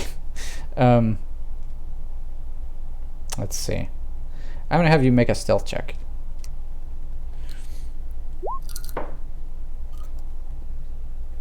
22. All right, and he rolled a 1. So he comes back in as you're like climbing down, and you just sit still and don't move, and he literally does not see your gray and black shape against the gray and black stone. And he walks right past you guys, and he opens up the lid of the big cage, and he drops a platter that is full of meats, breads. I mean, it's all super big food, but he's cut it down into like banquet-sized chunks for you guys. And there's a bunch of good shit on here. There's like ham and bread and a little bit of pie on there, some stew. Oh yeah, there's cheese, finely aged. And he's like, there is your food.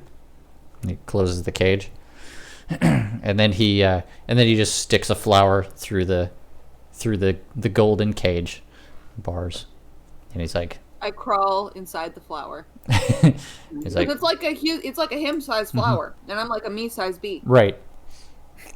I mean, I gotta crawl in there to get the pollen and the nectar out. They're probably normal-sized flowers, really.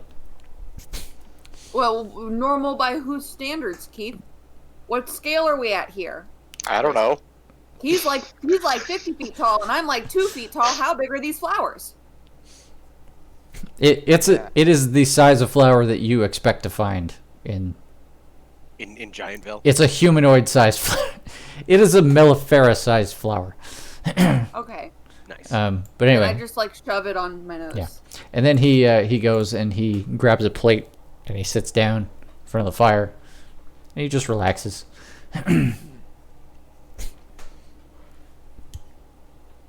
Starts eating loudly. It's gross. Oh. Gormando is like very carefully using one of his knives or cleavers to cut like sampling bits out of everything. Mm-hmm. Almost going around and assembling like a small charcuterie board for himself. Right. Out of all the pieces.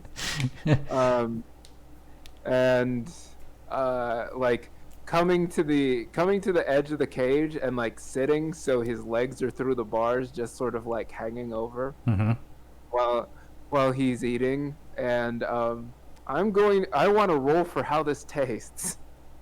Well, I mean, it's not up to you because you didn't cook it. If you want to roll for presentation, like. Yeah. Like, I just wanted to see, like, do I like it or not? But presentation is good. Yeah, I mean, you definitely, like, because you're looking at this pile of food that is hastily prepared by a man the size of a building. You know, and it's clear that he's not from the same training that you've had.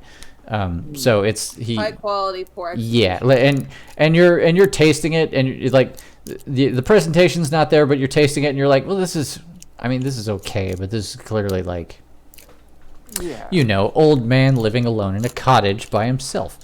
You know, it's that kind of food. It's edible, but it leaves you wanting. Yeah. I pick off a petal flower and I hand it through the bars to him. To Gormando. Yeah. Yeah. Like roses are edible. Looking at Devery, looking at the flower, looking back at Devery, looking at the flower, shrugging, and then adding like that piece offered. Right. And like it's a garnish. Nodding and thanks. Mm-hmm. Nod back. Yeah. As he's sitting there eating, I would like to sneak over to the ship. The other ship? The regular ship. The other ship? Yeah. Okay. Soma, you probably finished climbing down by now. Yeah. And I'm going to have...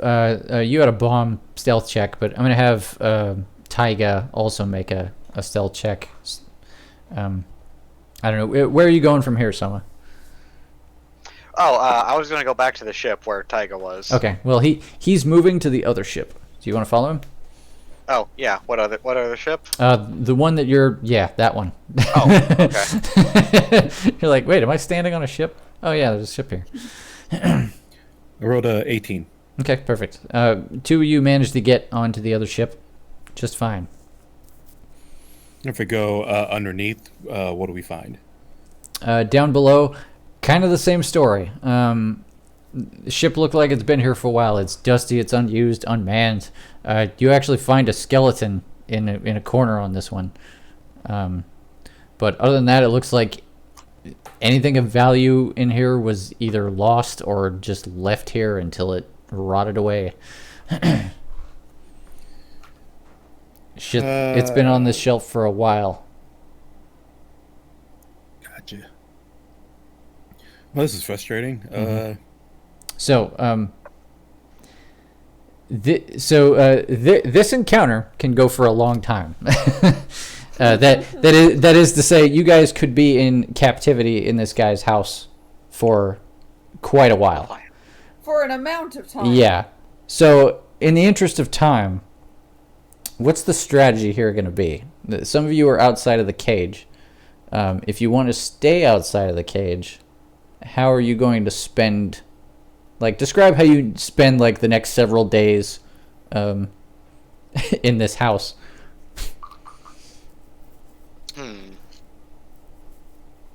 Well, trying to see if there's anything that would help us open the cage. Okay. And we're not just like stuck in the house. We're kind of specifically stuck on this shelf because I don't imagine we can really get down. Yeah, it's like a cliff. I mean, not to help the players too much, but do you guys have rope or something amongst you? I've got the normal 50-foot rope that comes in everyone's dungeoneering pack. Sure. Okay. I think that comes in the other pack as well, doesn't it? I mean, there's quite a few. Yeah, most. Yeah, I think like every pack has rope in it. Most of them do. I'm not sure like the clerics get that shit, but most of them do. Anyway. Yeah. The long and short of it is, you guys, if you're careful, could make your way around here a little bit in the time you have. How ballsy do you want to be? I'm just gonna take him out.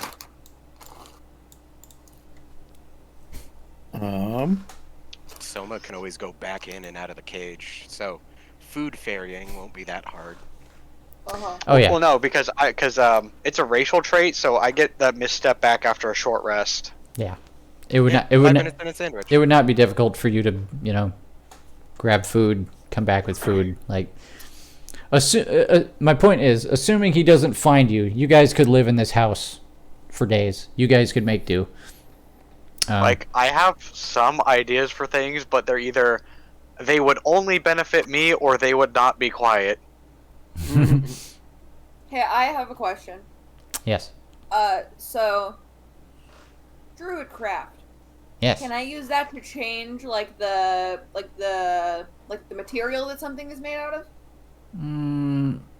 I don't think so. I think it'll Like, let what, you. What are like the confines of that? I think I feel like Druidcraft is basically it allows you to manipulate anything that is naturally, natural natural resources, Okay. wood, soil, rock, that kind of thing. So does that include like metal? Probably not. No, not Druids don't like metal. Yeah, druids really don't like metal. Because you can't even wear a shield or armor with metal. But Druidcraft, you whisper to the spirits of nature, creating one of the following effects within range. A tiny, harmless sensory effect that predicts whether the weather will be at your location for the next 24 hours. So, golden orb for clear skies, rainy cloud, so on and so forth. Instantly make a flower blossom, seed pod open, or leaf bud bloom. Create an instantaneous, harmless sensory effect, such as falling leaves, a puff of wind, the sound of a small animal, or the faint odor of a skunk. And you instantly light or snuff out a candle, torch, or small campfire. Okay. So, Cool. One of those weird ones like prestidigitation, where it's just like,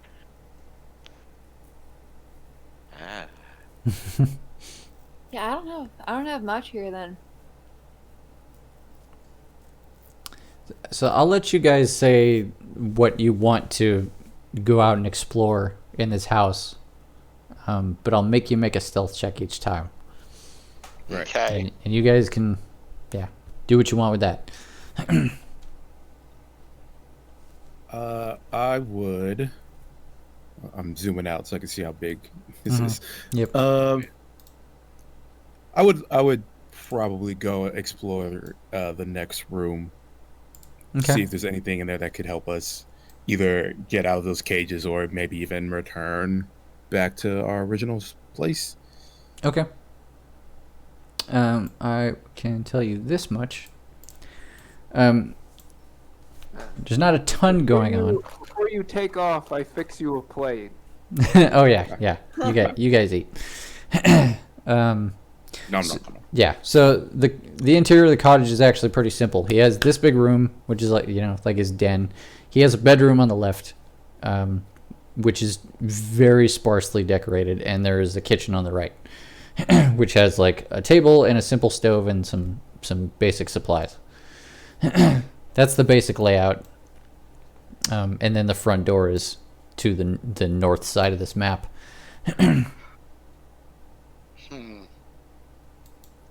Hey, Chris, what does a rope of climbing do? I'm glad you asked. Rope of climbing is basically you can speak a command word to it, and one of the ends of the rope will float to a point that you designate and tie itself.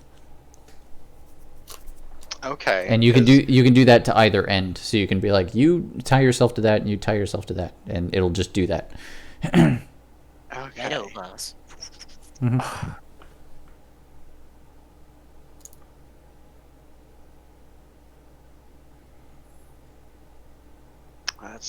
So, I could fairly easily get to the top of the cage they're in. Could I physically open it? It's pretty heavy, but I'll have you make an athletic. Well, My character strength is 12. That's not great. Let me think. Is it like a not lid? Are there hinges, or does it just completely lift off? It completely lifts off. Okay, well then could I, push it askew? You would have to be able to lift it up maybe 5 feet in total. Okay. While holding onto the edge of the cage. Let me see. If he was attempting to do that, I would assist with that. Yeah, totally. Well, can you get up to it easily? How tall is it? What did I say? Like, I want to say like 30 feet up or something like that. Rope. Yeah. Toss me like a regular rope. All right, I think I can do that. So, Yeah, I'm gonna go over to the cage, and I am just going to cast a spider climb on myself. They're pretty. If I remember right, this game is pretty generous with how much one can carry or lift. I don't know what you're talking about. Yeah, yeah. You can lift.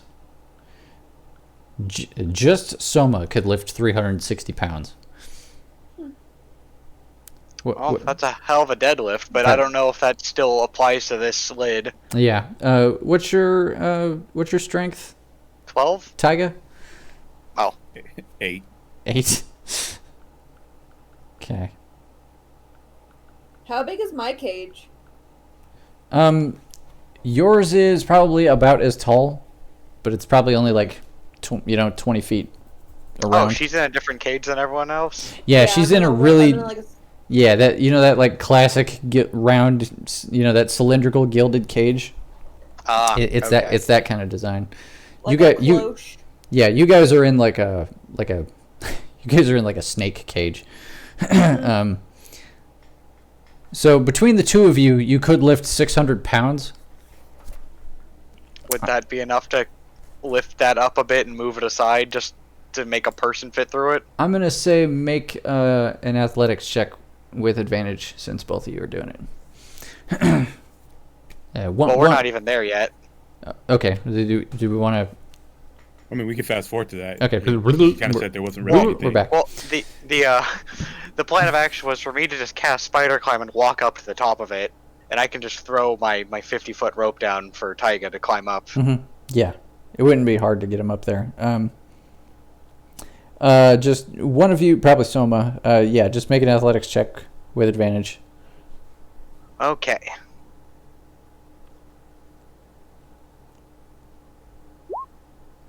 $16. Hey, all right. Yeah, the two of you get underneath it. It's big. The lid is really big. But you guys do manage to get the corner of it up and then barely shift it over the top so that it's hanging there a little lopsided. So with a little weight behind it, you guys are actually able to slowly shift the lid to create an opening at the top. All right. I'm gonna lower the rope down into there and try to get everyone's attention. Like, hey, they probably noticed this happening. Yeah, I'm sure they notice you guys are doing this. So I'm just gonna throw the rope down and like, come on, get out of here. And they all start climbing their way out. I mean, do they? Everyone doing that? Sure. All right. Gattaca. And then, repeat opposite, going down the other side. Mm-hmm. And I can just walk my way down the side again. Sure. All right. Wow, that sure was gangbusters. Mhm. Think you guys could maybe spot me one, get me out of here? Bust I me don't out know. if you can? How's this one even open? This one actually just has a door on the front with a latch. Oh. What? Like a latch? Like I could have just opened it? I guess that wouldn't make a ton of sense, would it? That's downright silly. Yeah. Maybe. Hey, what's your strength again? 8? Me? Yeah. No. I was talking about the bee. Maybe you Debris. ain't strong enough. Debris. Maybe I'm not strong enough to lift the latch. Can you lift the latch? It's a big latch. He just ties a rock to the latch. I'm just a little bee, and that's such a big latch. I Well, need a big, strong orc or something. Well, if it's just a latch and I'm on the outside of I it, have an 8. I still just have my spider climb on, I could probably just climb up and lift it and move it aside. I mean, they're right next to each other. You can just hop across. Like if they're close enough for her to hand. Hand like flower petals Yeah. through. Yeah. Spider, so much. I mean, Let me do that. it would. I mean, I think the point is opening her cage is extremely easy now for any of you. Okay, I will do what I described then. Yeah. Okay. It is done. Cage is open. And Huzzah. and because it looks like I'm gonna have to move the timetable up, we're gonna shift across the house where another portal just opened up. Ah, Alephos, fuck. you know what's up. Shit. Oh, is there a bird somewhere? Nowhere you can see. Mind in my voice. Voice in my mind. And you probably would have gotten here right about the time Balgi was coming back inside. Or probably coming back from the den. So Okay. Oh, so you guys hear the crushing of him coming down the hall. I get out of my cage quickly. Well, I turn to... I'm talking about a different group of people now. Oh, sorry. Yeah. So here's what would happen. He would have gone. Don't worry about it. He's gone from his bedroom to the kitchen now. Cool. Right. So I'm just gonna go. Oh, shit. Fuck. All right. You hide under there. Is there like a butter tin that we can knock in? There's a number of food items you could hide behind. Knock. Hide behind this big loaf of bread and don't move. Yeah. Be very quiet. Nock grabs a piece of bread and like just stuffs it over him. You know, like imagine just pulling bread over you like a helmet, and then you just keep pulling until you become the bread. Beautiful. Yeah. Anyway, I'm gonna roll a bunch of stealth checks. Alright, all of you, stealth, yes.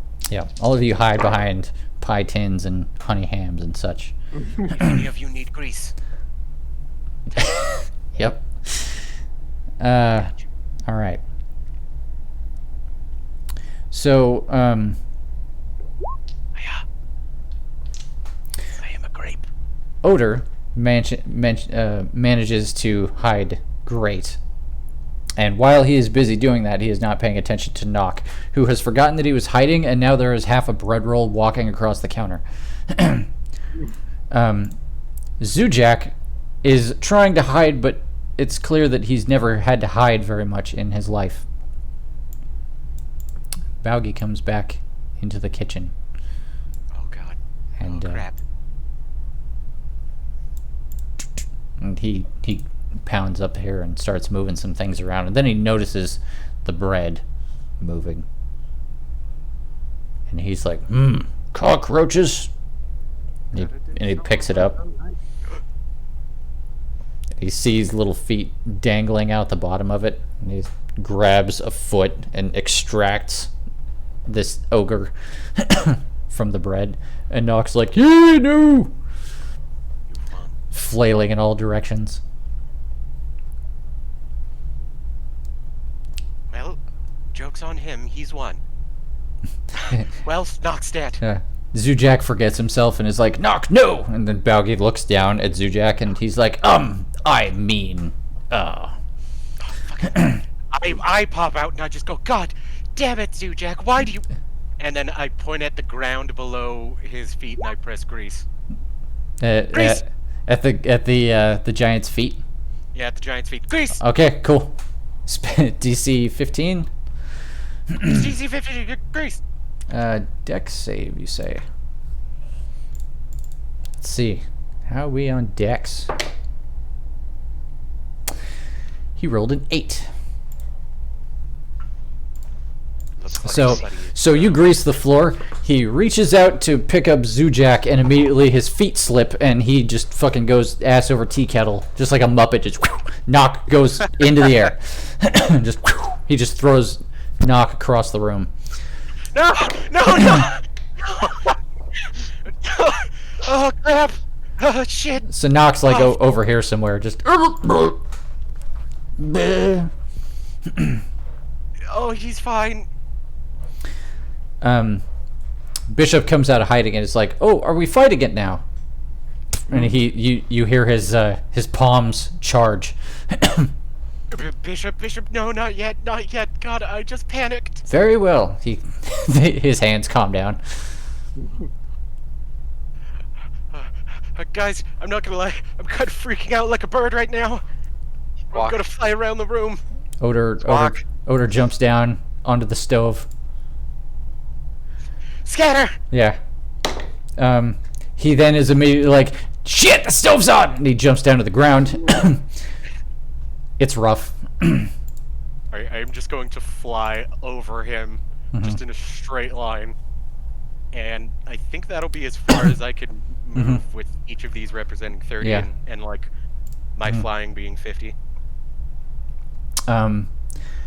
Bishop grabs on to Zujak and puts a palm against him and is like, here, Zujak, to the floor. And then him and Zujak both just jump off the desk, off the shelf. And immediately, the point where he had put his palm on Zujak, a parachute pops out, just thump, and delivers him to the ground. And Bishop follows suit, much in a similar fashion. Baugi starts to pick himself up as they hit the ground, and the three of them start running toward the door. Just run. Yep. Just and Nock's like, "Oh, my head hurts." And Odor's like, "Nock, get up and run." And Nock's like, "Okay," and starts running. Nock, you got a head start. That's good. And so I'm gonna say, like, are you making your way out? Oh, fuck yeah! Baugi? I don't know how far I can fly and how many. You can make it that far. Your flight speed's nuts. So, Baugi gets up and is like, "Insects in my kitchen!" And he starts clambering over the table, trying to reach at you, but you're just out of his reach at this point.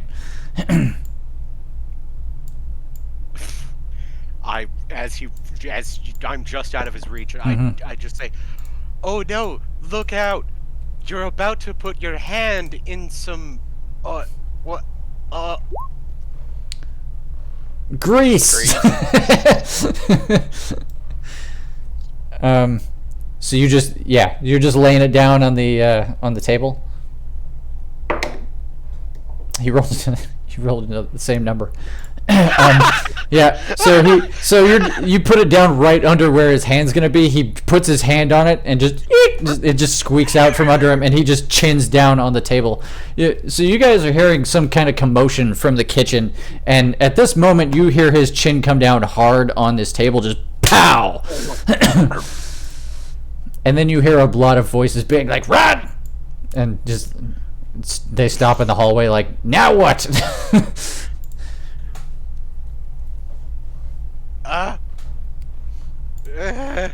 Those of you who are in the den and are now pulling themselves out of cages, how do you want to react to this? It's time to start familiarizing myself with that airship. Well, we already looked through it. It didn't look like there's a way we could make it work. Yeah, but there's probably a kitchen, right? I mean, we didn't really look for a kitchen. It's possible. All the food was rotten that we saw. I gotta check. I gotta do everything around here for that part. So I'll be in there. Okay.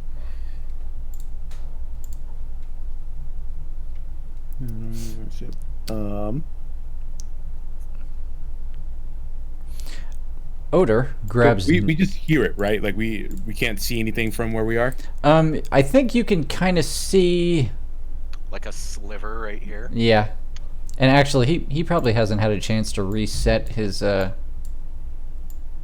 didn't realize I was muted. I've been talking. Oh no!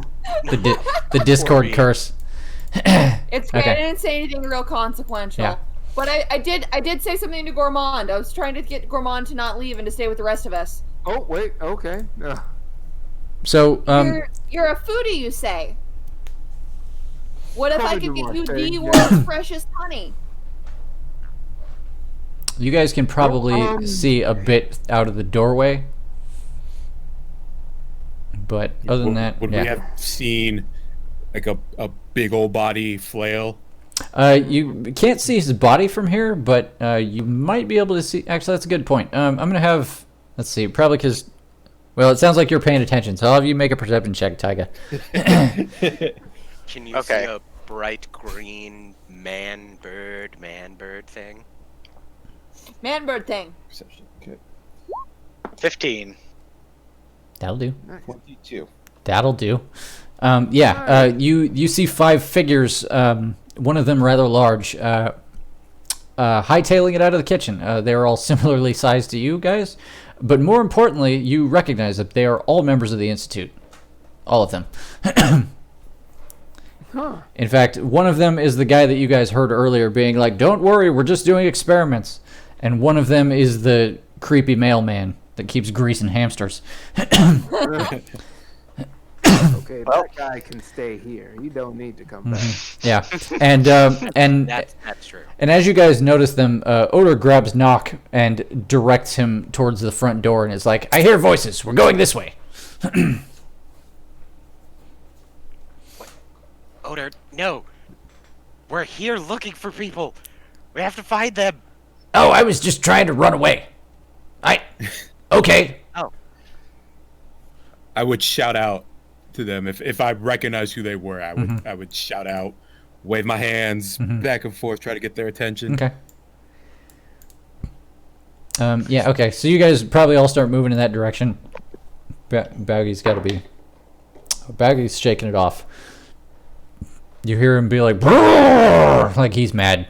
I'm flying quickly. Yeah, you would definitely get there first because your flying speed is cray. You can definitely see up on the shelf. You can see the Institute barkeep and some other people waving down at you. Yes. I just fly straight into a beeline. Yeah. You are met with Alephos, the mailman, creepy greasy mailman. Hey, I don't describe myself that way, but you know, rude. Hear why I have to clean the pipes. Hey, you guys. All right. Okay. Cool. Wow. I can't believe they dropped us so close. All right. This is actually really good. Okay. It's about to get a lot worse. After a second, you hear Bishop go, "Oops," and then he reaches down and he starts trying to scoop up the 4 of them that are on the floor. Well, if you guys really need to shake a leg out of here, I've got a place where you can lay your head. I'm a local. Well, that's great, but we need to find a way out of here first. Listen to the honey artisan. I like Well, that. that's what I'm saying. Man, After we get out of here. I'd be delighted. So Thank you. on saving throws, Bishop got a 3 and Knock got a 1. So Zujak and Odor managed to sprint out of reach just as Baugi scoops up Knock and Bishop. Oh, great. How's the window look? Tall. Tall with a big latch like 100 feet up, but if we want to just say fuck it, I can probably break it. I mean, I don't mind if he has to buy a new window. He kidnapped me. Well, I mean, if we aren't trying to be sneaky about it. Well, maybe we should save that one just for when we're, like, you know, going to get out. Odor starts screaming from the ground level. He's like, "Help us, help us, help us!" As they're running toward the shelf. Oh, hey, I'll be right back. Are you guys using this rope? Or just fly down. He doesn't wait for a response. Not anymore. Yep. Yeah, I just fly down and I just give it to Odor and I'm just like, all right, Zujak, you got it. Climb on up. All right, they start climbing. They both rolled really well on their climb, so they're making good time. Meanwhile, you hear Knock be like, "No, put me down!" Like he's freaking out, you know, like a child. Bishop is going to take a moment to look at his spell list. Bishop's just thinking, well, With a pickle. Yeah.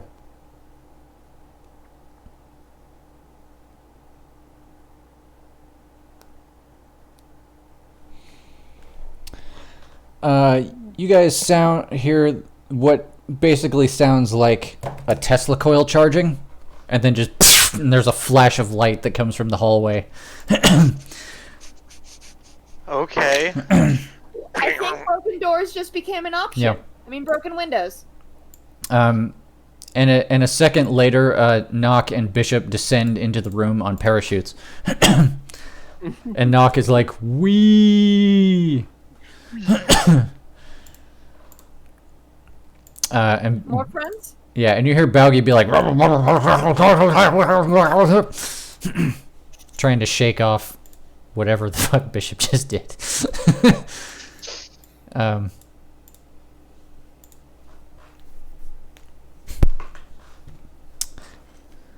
They are on fast approach. What's the window situation? Well, if we want to just bust it and get out of here, I can cast a shatter on it, and I'm pretty sure that would break the window. I'd love a shattered glass sandwich for breakfast, please. Does that shatter it out or just shatter? Because you're very small under a big window. Well, I would imagine it would shatter a small part of the window, given the relative scale of it, and it would go outward since it's coming from in. So I don't think it would blow back into us. Because it's a concussive force like this. Yeah. Okay. No, I was more worried about just like just straight shatter and falling straight down. But Yeah, if it's gonna go out, then yeah, it's a wave of force. Gotcha. Do it. Yeah. All right, I will cast the shatter on the window. Okay. Wait, am I close enough to even do that? Oh, you would have to climb up on the windowsill, unless. Well, what's the range on it? Well, I still have my spider climb on, Okay. Yeah. so I can just meh. I'm gonna just slowly float up there. Okay. And I will I can throw, only fly I can fly pretty slow. Mm-hmm. and I'm gonna throw my rope down to make everyone else climb up easier. Okay. And then I'm gonna cast the shatter on the window. All right. By the way, I've casted grease right in the doorway. Oh, okay. Is that what that is? Yes. You know, just one more. Yep. And he rolled One more. like a 12 on his perception check. So yeah. So hey, how are you? as you guys are climbing up, he steps into the room and is like, "You little weep," just onto his ass. Like he has not learned the grease trick, even after it hit him twice. I hope he never learns the grease trick. Yeah, shame on him. So Shatter. Let's talk about what Shatter does.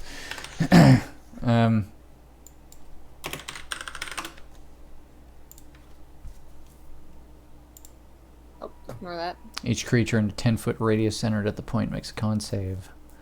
And then it's like Oh. 3d8 damage. It's 3d8 I should have waited. 3d8 thunder damage. Non-magical. Also takes it in. Okay, so yeah, you're basically gonna do 3d8 thunder damage to the glass. Yeah, I thought that might break the big glass window. Yeah, go for it. Okay, well, yes, I do. I just Oh, okay.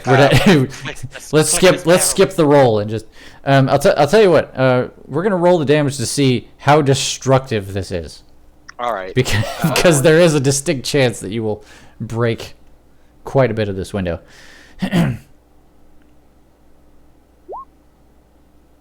Okay. What was that? 3d8. So that. Yes, a 5, Oh. 7, and a 1. So okay. That's a 7/7. Yeah, that could have been a 24. So I'm gonna say it like it makes a hole that's probably about 10 feet in radius by the time the glass, rests. Leaving a great big hole for you guys to climb through. And right about the time you get done doing that, everybody's finished climbing up to the windowsill.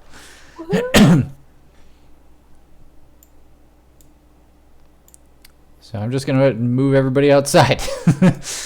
Okay, yes, and Yep. we can just Yep. throw the rope back around and Yep, everybody down. Up. Everybody's down. Is this I think that's everybody. Do we have enough fucking characters in this campaign yet? I do. Jesus Christ. All right. I mean, All right. You guys, you hear Baugy starting to pick himself up like, ugh. Ugh. Third time, shame on me. And you guys find yourself at the edge of a what could be described as a floating island over infinite cloudy skies in all directions. Well, That's right. Legs. so you said you had somewhere for us to go? Yeah. I don't know how we're gonna get there. You know, maybe I could go get some friends and we could, like, all... Have you guys seen the Puppet Show Bee movie? Well, see, there's a bunch of bees, and they lift this whole airplane full of, like 100 humans or something. And I figure, like, if, like, a million bees can do that, then, like, 100 of my closest bee sisters and family could probably lift you guys on a big piece of wood or something. You guys hear a ka-chunk, and the door swings open, and Baugy sticks his head out and is like, "Ah!" You guys want to just try and jump to the closest island? I don't think we can do that. Well, what about you Institute people? You came looking for us, right? You have a way back? Actually, we came here without any way of going back to the place that we came from. Well, I It could was- cast jump on one person. It was rather apropos. Well, I mean, I can fly, so, you know. Figure you out, I guess. Bishop says, "Running is advised," and it just starts moving.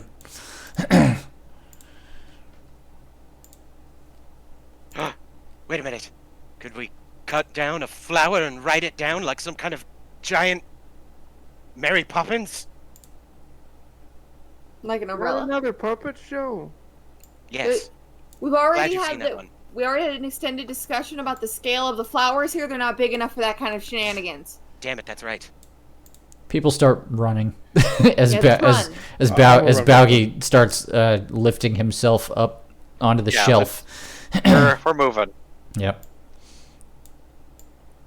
Sir, I'm just going to say that while we have at this time come to an unfortunate, party dynamic, we didn't mean to intrude. Yeah. Persuasion. Featherbrain, shake a leg. Gormando, I'm gonna assume you want to keep up.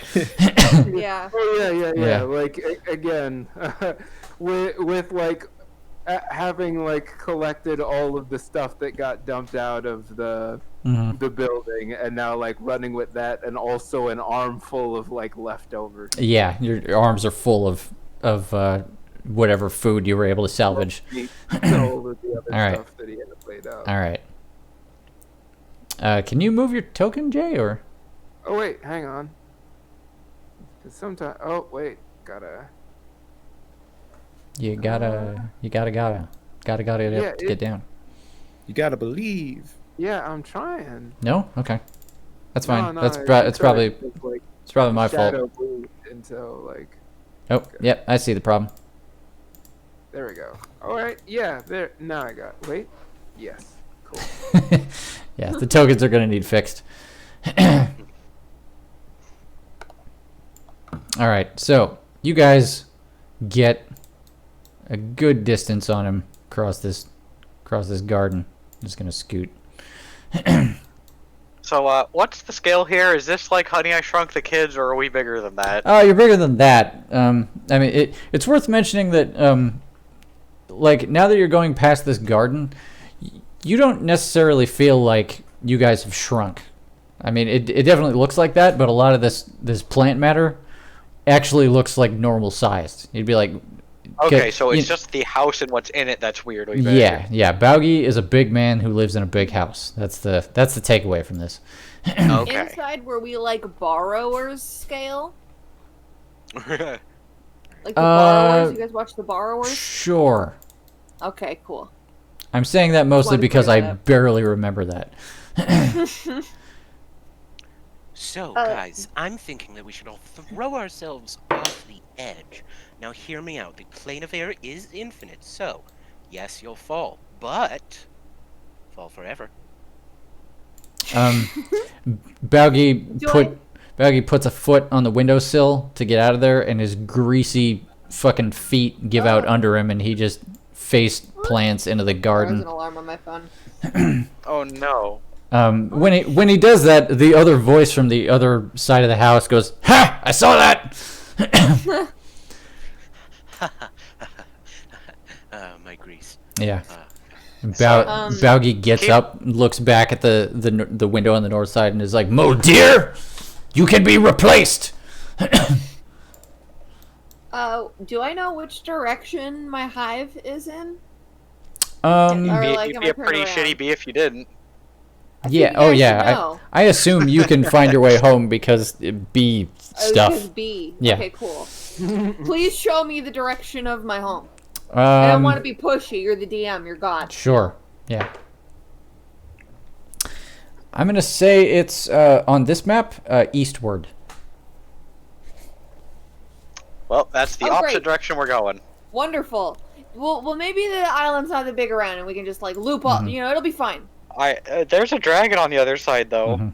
We can turn east whenever we want. That's the cool thing about directions. Let's just get out of here first. Yeah, that's the great thing about the plane of air. You can just pitch yourself off the side. I feel like it's worth mentioning because Dever, you've been here for a while. The dragon is also here against its will. Oh. That's true. I do always see them scuffing in the front yard. Yeah, but it's like the dragon was here before you were, but it definitely would take its freedom if it could. Well, I'm going to impart that knowledge to the rest of my new friends. Yeah. All right, Good to know. guys, what do you think about doing a ring around the rosy, but with this big man? I volunteer to be giant bait. If you guys want to go deal with that dragon. Sure. Let's just keep moving.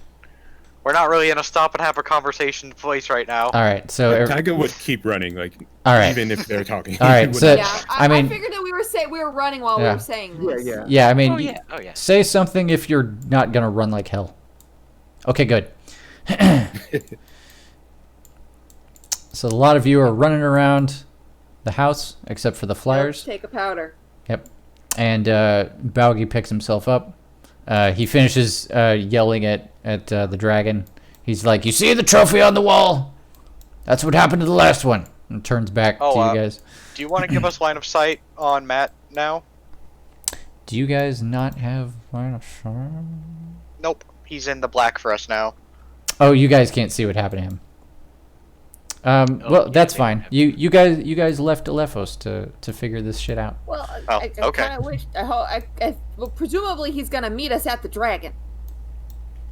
True. He implied he implied we would see him again. Yeah. The takeaway is Sounds very confident. the takeaway is you don't know what happened to Alephos at this stage. Okay. But you guys continue while Baugie approaches. He barely even sees you flying there until he gets closer, Alephos. Hello, Baugie, if I am not mistaken. Hello, sir. He's like, "You!" And he immediately goes and reaches for you. Oh, No. Don't do that. I'm gonna. Can I run my dingle hopper through my hair, and just Sure. really get that advantage to charisma that I need. Yeah. I forgot about the dingle hopper. He moves pretty fast, but he doesn't move as fast as you when you're in flight, so. I just go. My good sir, please. Hey, I am actually a representative of the guild. We've just lost some friends here in your lovely abode. So, I understand. No, hey. I understand that, like, sometimes things can be a little you know, scary meeting new people. Oops, But, ignore that. You know, we're. So, you know, what do you think? How do you feel about these things, sir? So on account of the fact that of everything that has happened to him in the past minute and a half, I'm giving you disadvantage on that persuasion check. So you rolled a 10. Okay. So he does not appear to be phased, but you do have his attention. And as you have his attention, he kind of what am I trying to say? He flicks a closed fist, and it starts to spark. Uh-oh. Wait, he snaps his fingers? Hold on. No, just Before you like do that, he's holding his hand in a fist, but he kind of snaps. snaps it yeah, open. yeah. Imagine you're like emphatically turning a lightsaber on, but it's an invisible lightsaber. It's like that. Okay. Yeah, that's a perfect analogy. Mhm. Damn. Ooh, great, cool. I'll give you a second to do something. Maybe just run. You gonna grease the floor? Because Well, no, of don't- course you Don't are. be ridiculous. Don't be ridiculous. I couldn't grease the floor. The floor is ground and wouldn't be very greasy even if I did grease it. Okay. What am I greasing? What am I greasing? What are you greasing? I know. His brow. Oh. The sweat of his brow, and I'm gonna make it leak into his eyebrows and eyes. and I Okay, you just grease his face. Ah, Yeah. like getting sunscreen in your eyes. Mhm. It's awful. Oh, it's terrible. It's the worst. Oh. So as you do this, he's going to retaliate by flicking that sparking hand at you. But since there's shit in his eyes now, I'm going to give you advantage on this dexterity save. Okay, that is a good thing because I don't have a great dex. Oh, that's not very good. Hiya! 12. It's fine. It's fine. It won't be enough to kill me in one. I'm I gonna say. I'm gonna have to I'm gonna have to be nice to you. No, you won't. No, you won't. Do Don't it, coward. say that, Matt. Don't say that. You should be nice to him, Chris. I Shut up, Matt. look, I have to be. Okay. I'm gonna be a good dungeon master and make, I'm gonna take into account that I gave you an encounter that you were not equipped for, and be like, maybe I shouldn't hit you with the power of this fully operational battle station. Just a small test. Yeah, but just FYI for me, how many hit points you got? 42. How many? Just a quick check. 42. 42. Okay. Yeah, 42. Okay. I have 42. All right. I'm feeling pretty healthy. You had. Shut up, Matt. Say thank you to Chris. Say it. Yeah. you.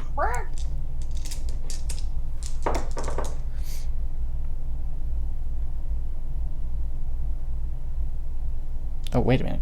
Math. How do you do math, Chris? How does fucking numbers even work? You do the calculator on your computer or your phone. Right. Only stupid people actually do math. That's Yeah. not true. That's not true. I'm sorry to anyone who's good at math. I'm just jealous.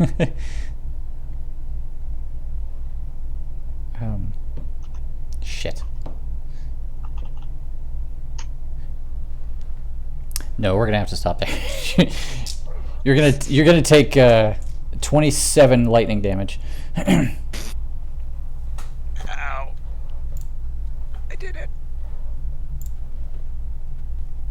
Pride Yeah, burb. he hits you with a lightning bolt from his hand.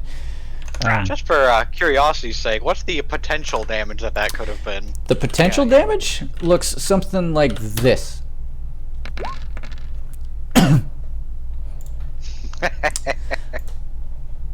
That's what I thought. Yeah. Hey Matt. Oh, that's a lot of dice. Yeah. Hey Matt, you should grease yourself. Listen, I'm feeling. So he can't grab you. I think that would have made the lightning worse. But Yeah. yeah. That's a character in Gravity Falls, isn't it? Greased up bird? Greased up lightning bird? No, that's Family Guy with the greased up deaf guy. Oh, okay, there we go. Yeah. Yeah. So anyway, he does hit you with that, and then he stumbles around. Where are you going, Alephos? What you doing? You know what? If he stumbles around, is his vision impaired? Yeah, his eye at the moment his eyes are closed and he's like stumbling around. Quietly, I am going to fly. Right. No, one, there. I'm gonna fly right here. Uh-huh. And I'm just gonna go, well, sir, listen, if you'll just come this way, I'm sure we can work everything out. Okay? Just follow the sound of my voice, and yes, that lightning hurt. Make a deception check.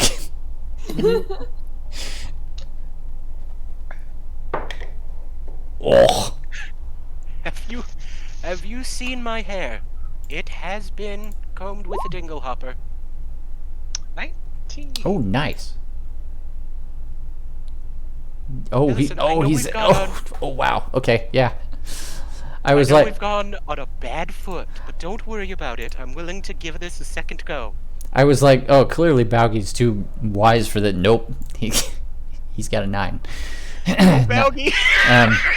So he takes a step forward and he's like, "You cowardly!" And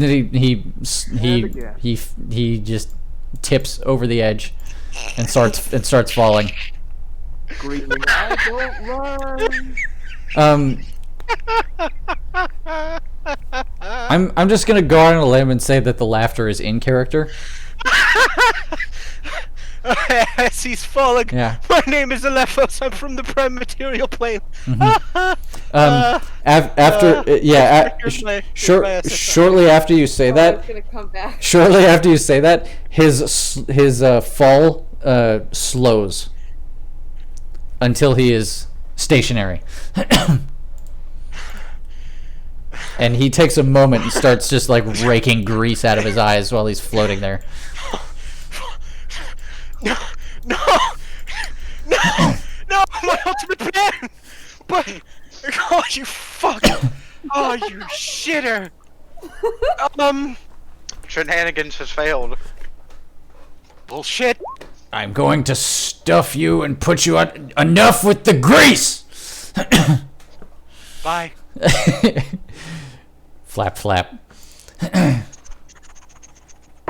Fucking Yeah. So he actually hit the deck save on that one. So he looks up at you as you grease his face again, and he just bats it out of the way. He's like, "That is enough." Still got your hand. Yeah. Still got your hand. Yep.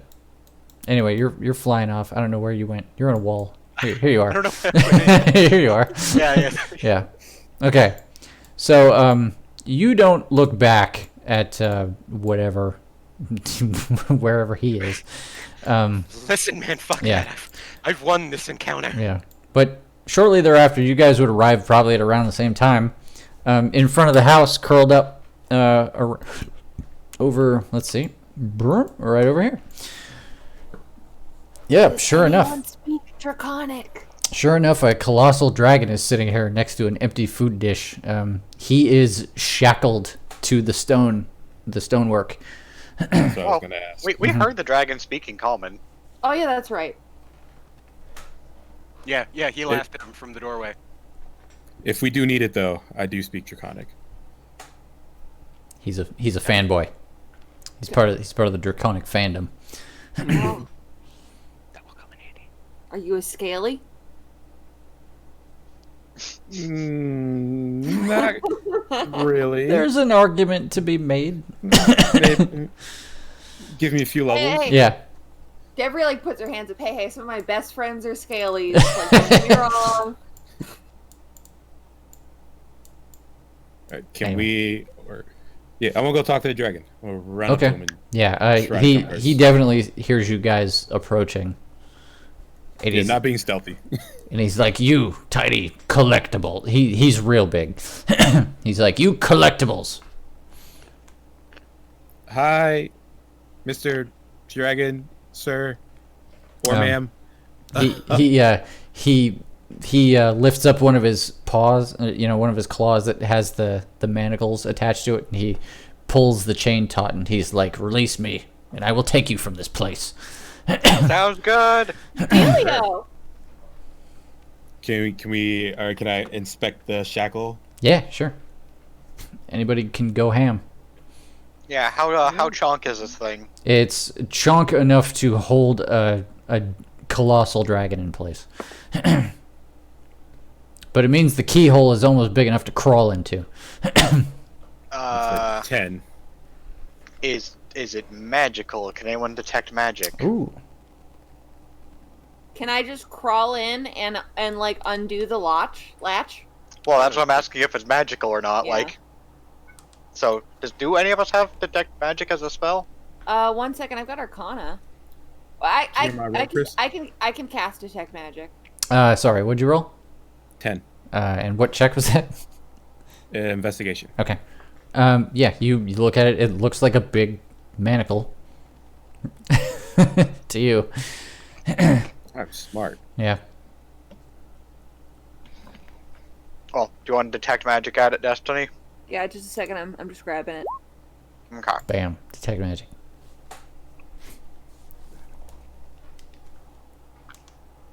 There is no magic in this manacle. Okay, that simplifies things. It's just big and heavy. Okay.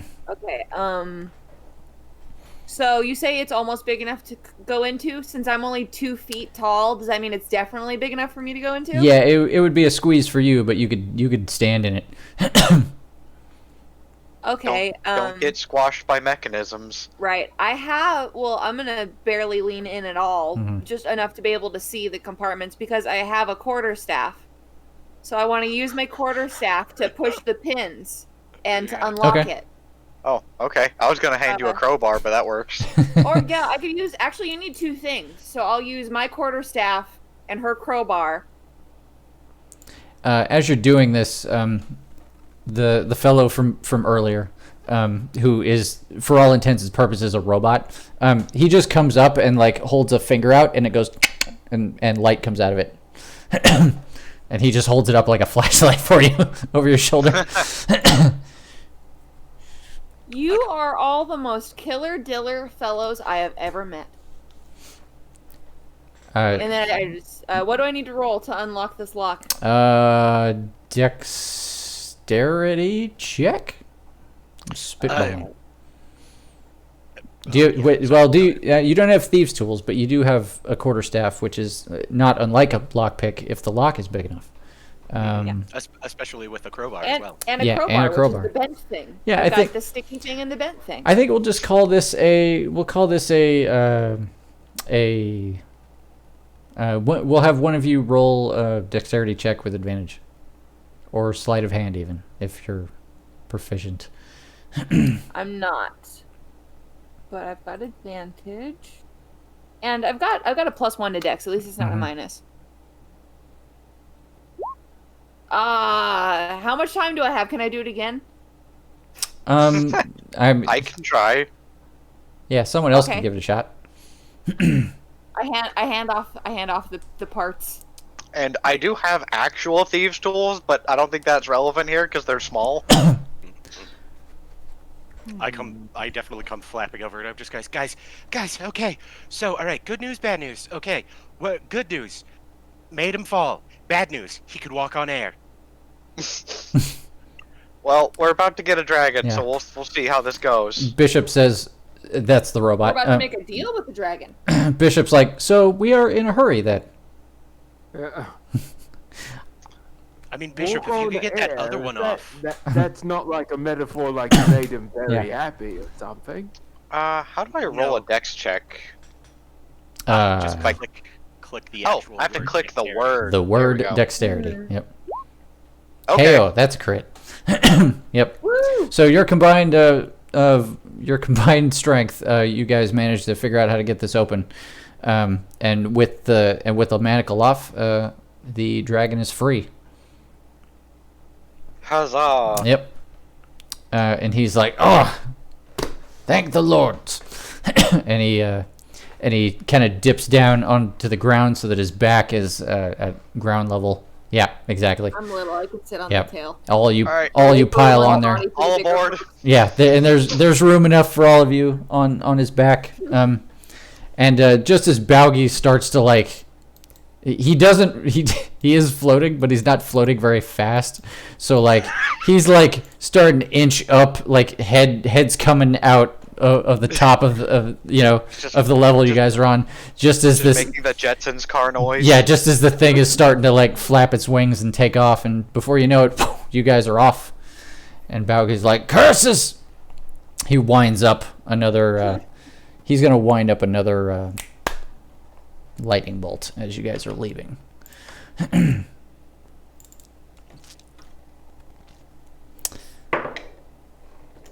Luckily, your new friend just rolled a 20.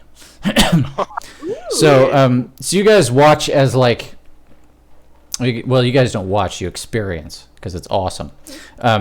Basically, what happens is, as he sees this lightning bolt about to be cast, the dragon ducks out underneath you guys so fast that you're all left floating for a moment. And then he flips upside down and wraps you up in his wings and just barrel rolls out of the way of the lightning bolt. Yeah, it's fucking cool. And for a second, I totally throw a like one of the stacks of steaks that I have under my arm out for him to eat. he's like, "Much obliged." Yeah. And for a moment, you guys are like completely free falling before he's able to get under you and scoop you up and take you away. I give him directions to my place. All right. Unless you've got somewhere else that we're going. Well. Oh, we're in a different material plane now, so that's our best bet. Yeah, it's the only place you know of. All right. Well, it's coming up on 10:30. I think we did pretty fucking good tonight. Oh yeah, this is Holy shit! Yay! Woo! Yay! Good work, Chris.